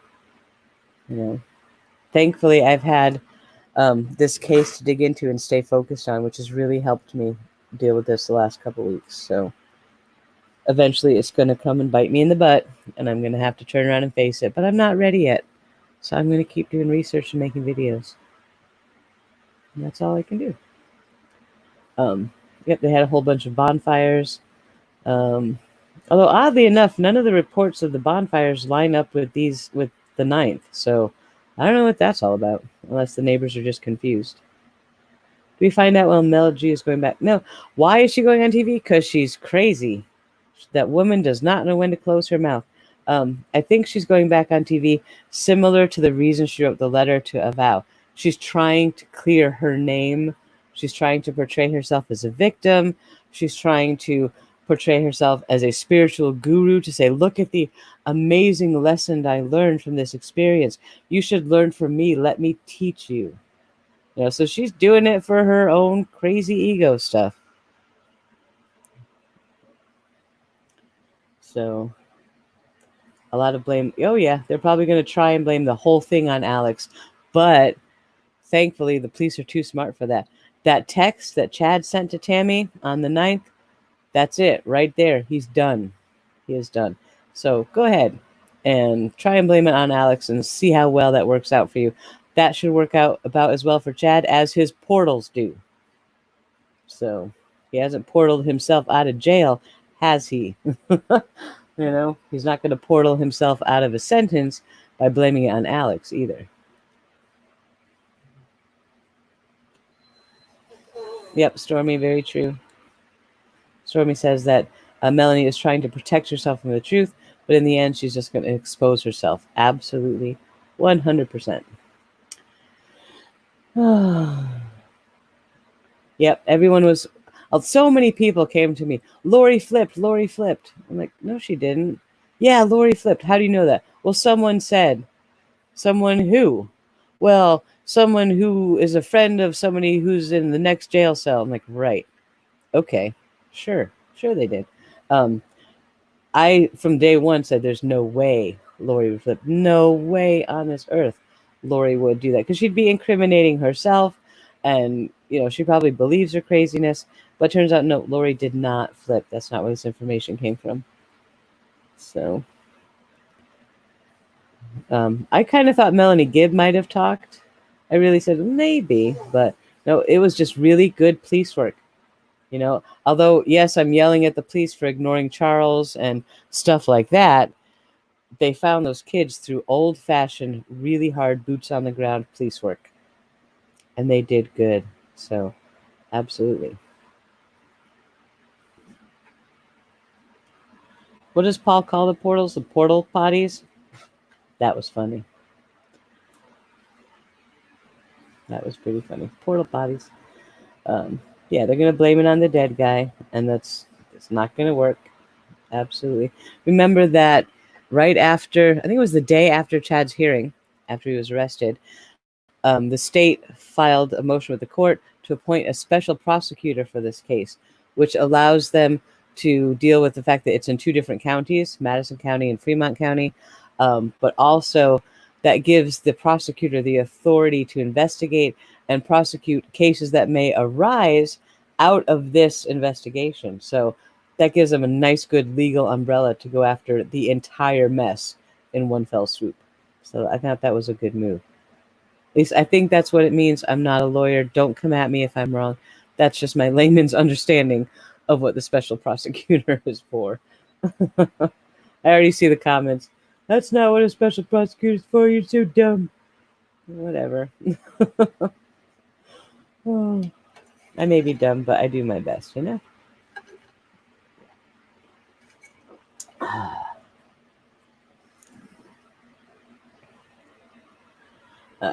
Try to think in the mind of a crazy cult person.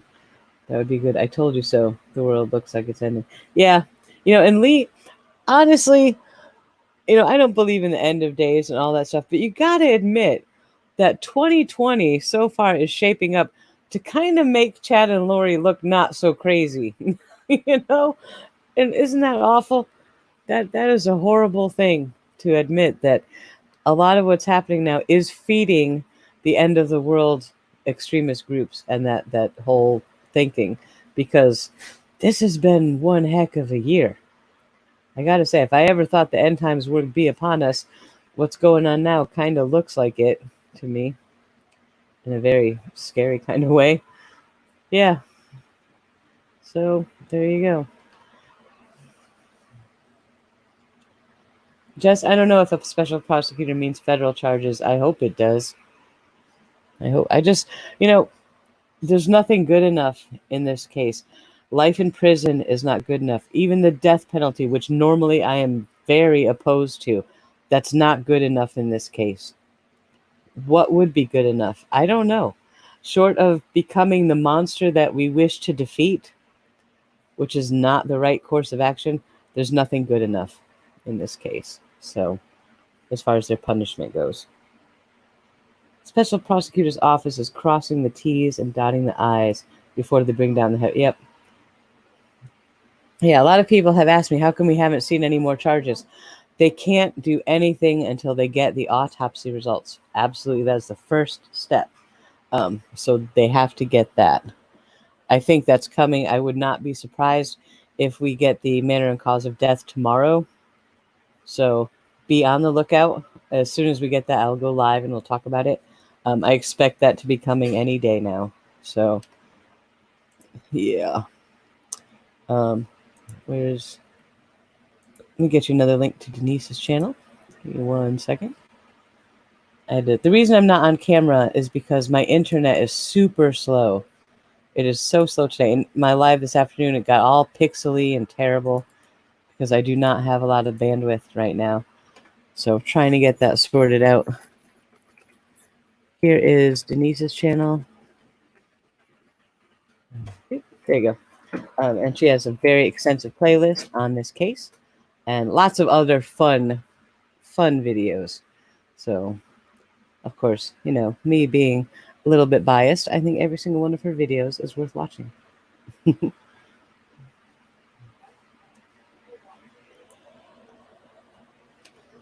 Lee, yeah, we don't have the autopsy. When I say the autopsy results, I don't think they're going to release the autopsy. I'm pretty sure that's going to be sealed. Remember, these are minor kids as well.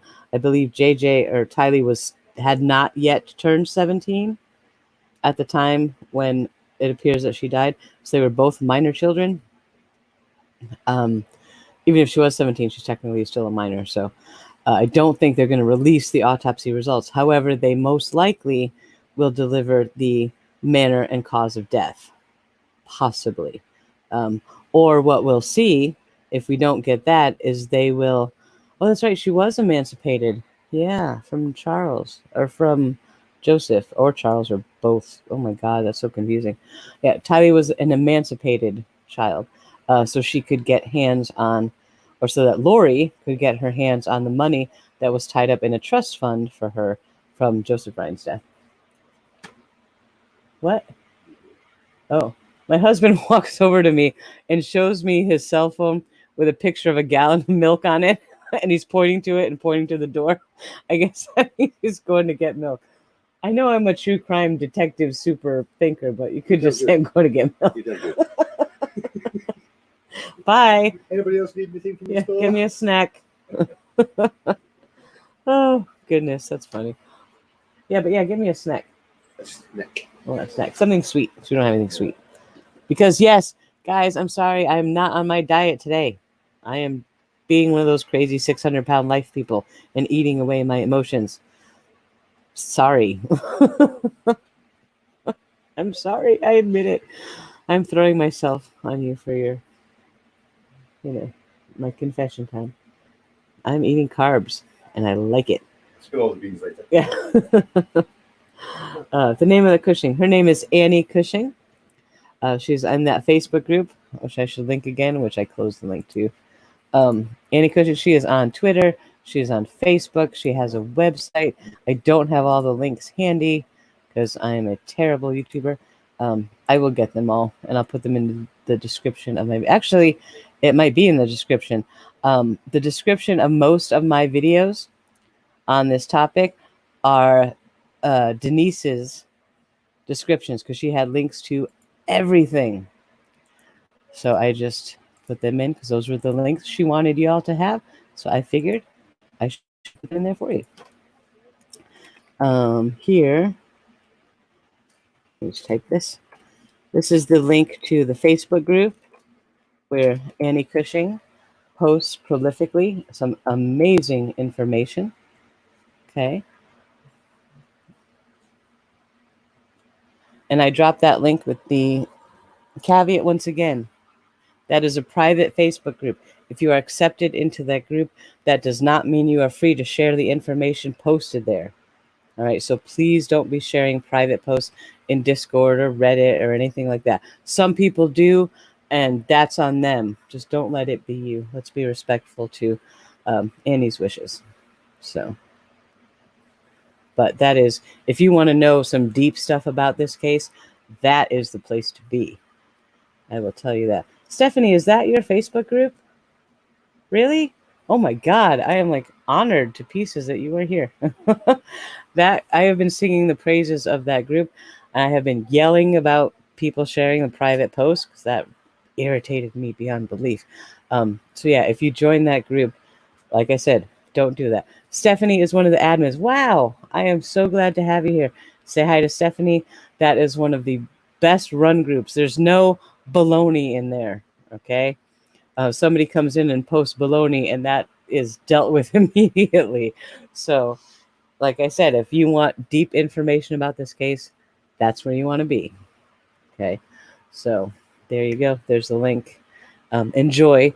I spent several hours the other day reading Annie Cushing's writing about the Reddit email and the deep dive into that, and the Ian document that was on the laptop that went to Natalie, and I was mind blown of how much information Annie has put on there and how everyone... Just read the comments. It's worth it. There may be 300 comments on a post like that, but you want to read them. Okay, so go and dive into that when you have time to really devote to it. And that's going to give you a much broader understanding of how big this case is. This case is so much more than Chad and Lori. So much more. And it's frighteningly so much more. All right, so yeah, that's where you go. All right, so is there any proof of Tylee getting her GED? I don't know if there's proof, but I don't see a reason to doubt that she had her GED. I don't know. Tylee was a bright girl. So it's quite possible that she did have it. I don't see a reason to doubt that. It's possible because Lori lied about everything, but who knows? I haven't dug into that because I didn't have a reason to suspect that wasn't true. But maybe now, it's something to look into. I'm hoping they do an evaluation on Chad and Lori. Yeah, psych eval. I'm pretty sure they will. That would be very interesting. However, okay, here's another thing. People are asking about, can they get an insanity defense? No, is the very simple answer. There's a huge difference between psychological insanity and criminal insanity. All right, in order to be able to get off on a insanity defense in a criminal case, you have to be able to prove that you did not recognize the difference between right and wrong. All right, now that there's no way they can do that here because they hid the bodies, they lied about it, they ran from law enforcement. All of those things show that they absolutely knew that what they did was wrong. Okay, so they don't even... It would be ridiculous of their lawyers to try to go for an insanity defense because, yes, they may be psychologically insane. We're going to look at borderline personality. We've got narcissism. We've got psychopathy. We've got sociopathy. We've got all of these cluster B personality disorders, comorbidities everywhere. So yeah, clinically, they may be clinically insane as such, but that does not mean that they're criminally insane. So that's something that we looked at very deeply in our true crime group when we look at the Timothy Jones Jr. trial. We covered that trial every single day. He tried the insanity defense. It did not work for him. Why? Because he wrote down a list of things he had to do to cover his crime. Things he had to buy to dispose of the bodies, where he was going to go, where he was going to flee. He was going to flee out of the country to a country with no extradition policy. So clearly he knew it was wrong. He knew what he was doing. So he may be clinically insane. We have the schizophrenia and the schizoaffective disorder and all of that, but he was still criminally liable. So let's not worry about an insanity defense. Although, remember in the case of the Aurora shooter in the cinema many years ago, Paul and I did a podcast on that case, and we watched hours and hours and hours of the court-appointed psychologist interviewing him. And it was so fascinating to watch that. Really, it was riveting. You wouldn't think watching two people talk about psychology and all this stuff for, 30 hours or so would be fun. But it was one of the most riveting things I've ever seen. I would love to see somebody sit down with Lori and see a video of that. Can you imagine? Can you imagine the stuff that we would learn? So, yeah, psychologists would have a field day with Lori and Chad.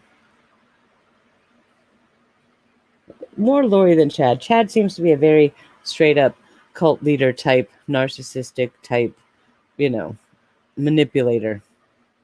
He really does. There's not too much mystery there in Chad's psychology. Lori's, though, that would be very interesting to see. Yep, James Holmes. That's right. Thank you, Jess. I always forget his name. Spent so many hours with that guy watching him, and I can't remember his name for the life of me. Yes, that was James Holmes. Tina Frederick says, LDS people are not crazy. Lori and Chad are not LDS. They're nuts. Yep. And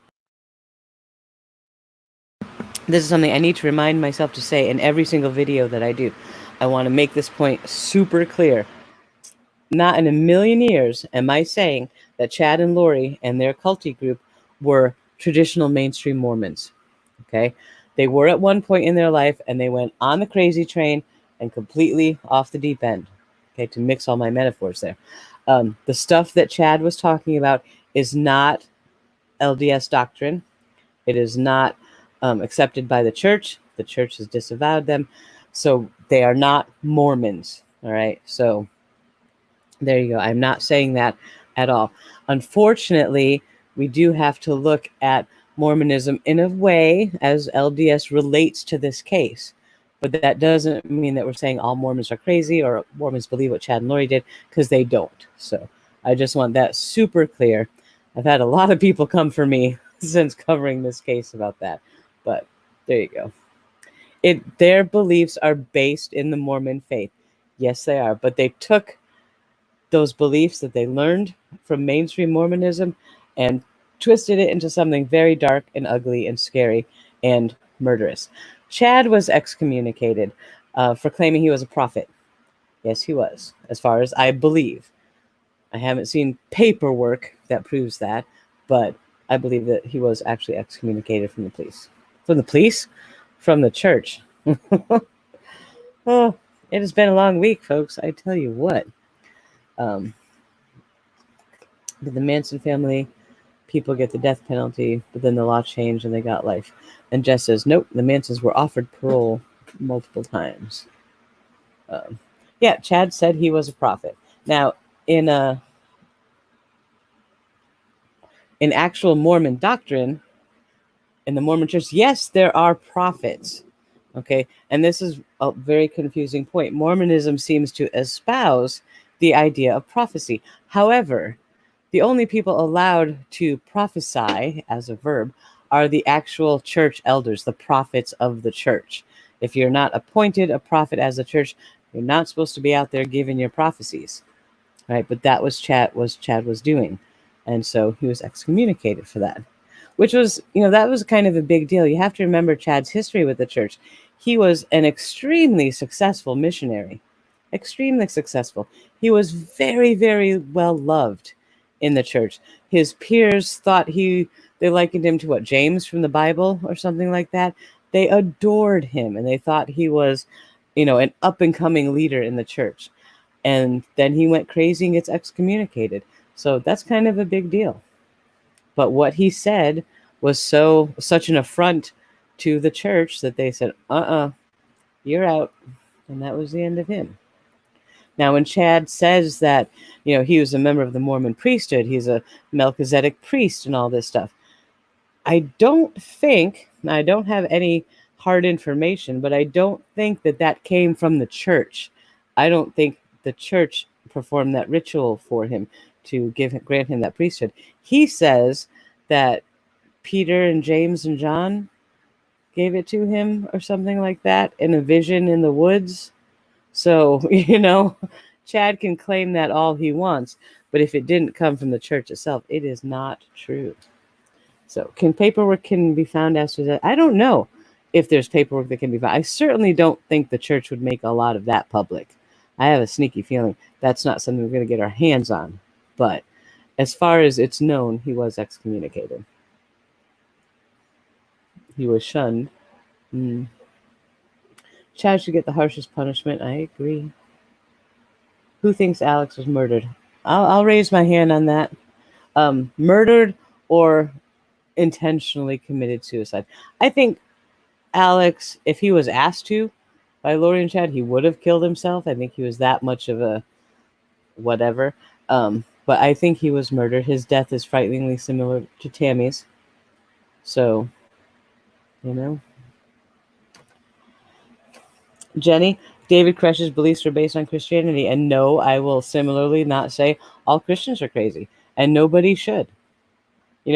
Every religion has spawned splinter groups and had schisms within their own groups. And there's all these different sects, and SECTS, not SEX, many different sects and splinter groups and offshoots. And people have come up with cults based on all kinds of religions. That doesn't mean that's a reflection on the religion itself. So, no, not all Christians are crazy. Not all Mormons are like Chad and Lori. Thank goodness. Can you imagine how many people would be dead right now if 16 million people believed in zombies? We'd have some trouble. Tell you what. Oh.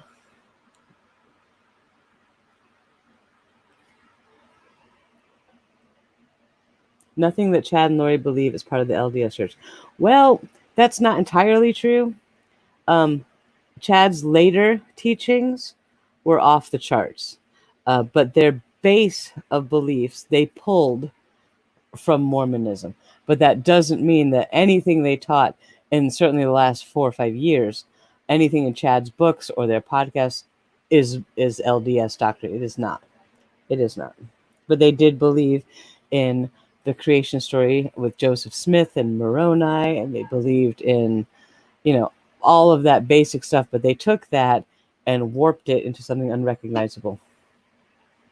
So, why was Joseph Ryan in the hit list? I believe that the reason Joseph Ryan was in the hit list was because he had a fierce custody battle going with Lori over Tylee. And Joseph Ryan had a lot of money.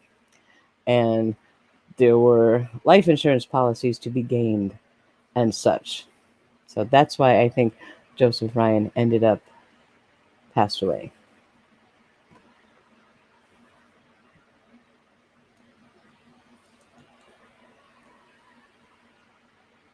I think Chad made his religion. He did. And he pulled from a lot of sources. Chad did not just go straight Mormonism. He had a lot of unusual beliefs that he got from a lot of unusual places. Yep. He was, I'm going to pull from all over the place, equal opportunity kind of cult leader. Mm-hmm. Yes, there are big differences between the Bible and the Book of Mormon. Yep. Doesn't mean either is bad or wrong. I'm not getting into that debate, but they're different. Anonymous says the man who made up the Mormon made it up too. Yeah, you know. I mean, we got to be honest about this. Although I'm not up for a big religious debate on this channel or in relation to this case, the bottom line is Joseph Smith in was given the information about the Mormon church. But every religion has a creation story, how that religion came to be, and they're all very different. But in the end, it was all divine inspiration. So if you're going to say one of them is crazy for divine inspiration, then you got to say all of them are, right? So, you got to be very careful how you approach something like that. Mainstream Mormonism, there's nothing wrong with that. If you don't believe it, that's fine. You don't have to. Mormons don't believe in this or that, or Christians don't believe that, or, on and on it goes. So lots of different religions. But what Chad and Lori were doing were none of those. And that's all that we can really say about that. Lori's a psychopath and Alex hitman. Yep. Yep, Jenny, I'm sorry. I was agreeing with you. I'm sorry if it didn't come off that way. Absolutely agreeing. As far as Alex being a hitman, there is, now see, this is something else. I forget where I read it. It might have been in Ian's document. I'm trying to remember now, but somewhere along the line, Chad said that he told Alex, or somebody said that Chad told Alex that Alex was an angel here to guard Lori and protect her. It was his sacred duty to be Lori's henchman. I think Alex took that to heart, and that's probably why he did what he did. So, once again, Ryan dies. I'm wondering if this heart attack was caused by Daybell. It's quite possible, or Lori, or Alex, Anyone that got in the way of Lori getting what she wanted apparently has died, so it's hard to look at any of these deaths as natural causes or accidents. It really is. And then again, that's pure speculation and extrapolation and just a theory, but I have a hard time seeing any of the 6 deaths as just an accident.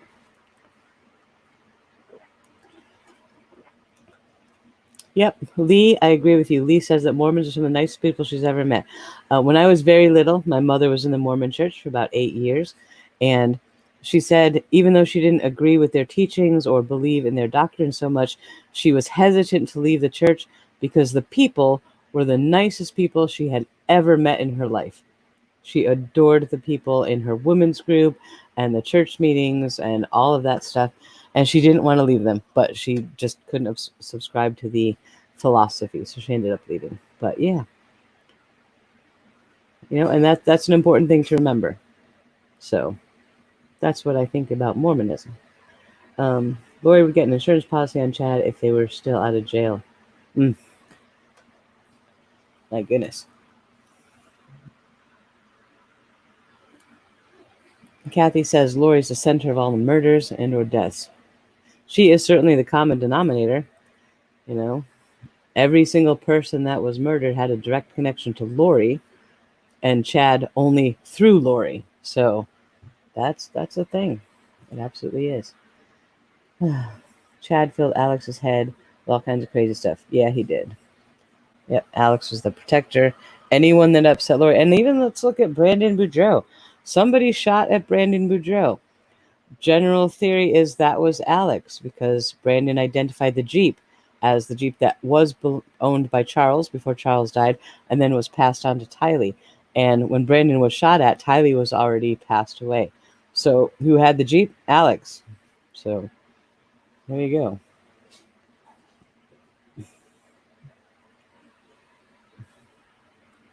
We saw, if you say you're not interested, they will walk away, unlike another group that pushed it on you. Yeah, Hillary, I would think that, but the missionaries come to my door all the time.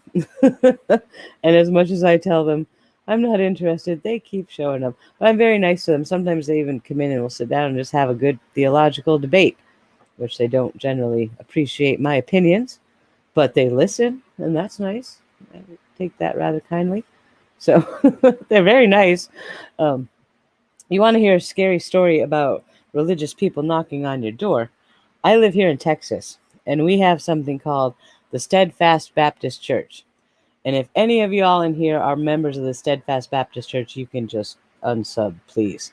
Here's what happened. Okay. I'm sitting home one day and there's a knock at the door.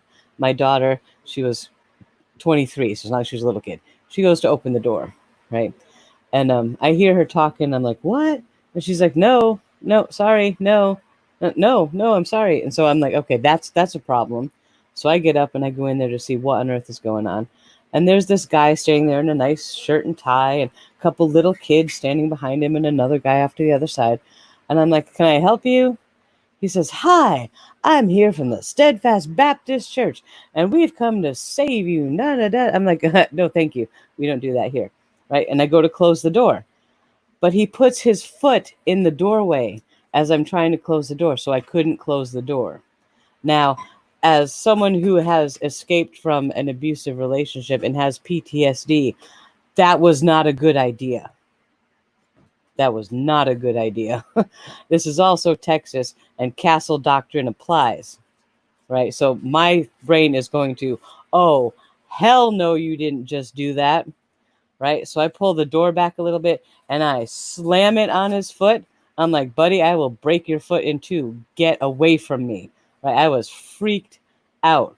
And so he goes away. Obviously, I close the door, slam it, lock it, come inside. I start shaking. I call my husband, who works kind of across the street. He's very close. And I call him, and I'm freaking out. And of course, he comes home right away. And I tell him what happened. And he goes outside to find this guy. And in the meantime, I'm on the phone with the police. I called 911. I said, this is what happened. I felt very threatened. I did not like this. That guy was scary. And they said, yep, we've already gotten several other calls from your apartment complex. The police are on site looking for him. And right then, that was when I was like, okay, the adrenaline left, and I just start crying like a crazy child. But what felt validating was that other people who lived here called 911 because they were that threatened by this guy. All right. So if your religious proselytizing makes 4 or 5 people call the police on you because you're scary, you're doing something wrong. Very, very wrong. So that's that. So when the Mormons come to my door, I'm like, dude, what's shaking? Hi. Right? Because they're not scary. They're not trying to intimidate me and trigger my PTSD, So I don't mind that. But Steadfast Baptist Church, stay off my door. I'm telling you. Whew, that was a scary moment. I will not forget that day at all.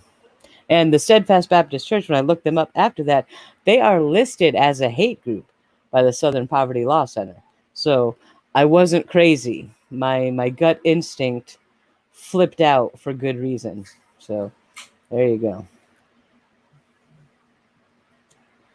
I don't think I've ever seen a Jehovah's Witness here in Texas. Connecticut, yeah, when we lived up there, but not down here.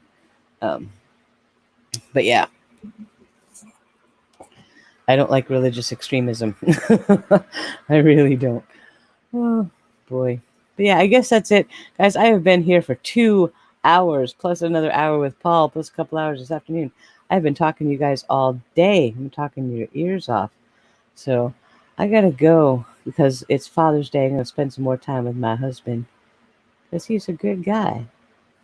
And he got me a snack. I'm going to eat some carbs, and I'm not even going to feel guilty about it because desperate times call for desperate measures, my friends. Carbohydrates are desperate measures. Oh, yeah. So if any of you are weight loss life coaches, hit me up. I'm having some struggles. Oh, goodness gracious. All right. But I will be with you. If any news breaks during the week, I'm certainly waiting for a press conference about manner and cause of death, other additional charges, all good stuff like that. So any of that breaks, I will go live immediately. So make sure you hit the notification bell so you'll not miss it. I will have daily news videos up. I will not have a video up tomorrow morning because there is no news to report. Nothing happened today. Okay. So as soon as there's news, there will be a video, live streams, all that good stuff. But thank you for being here. Thanks for the chat. I had so much to talk about. It was great to actually pay attention to chat. I hope I didn't miss anybody's questions. If I did, I'm very sorry. I'm still getting used to that. Tell Mr. Awen I will tell Mr. Awen Happy Father's Day. Absolutely. But all of you have a safe and happy evening. Thank you. I love you all. Thank you for your support. And I'll be back with you soon. All right. So take care. And I don't know how, I always forget how to turn this off. So I'll be gone as soon as I can turn this off. Bye, everyone.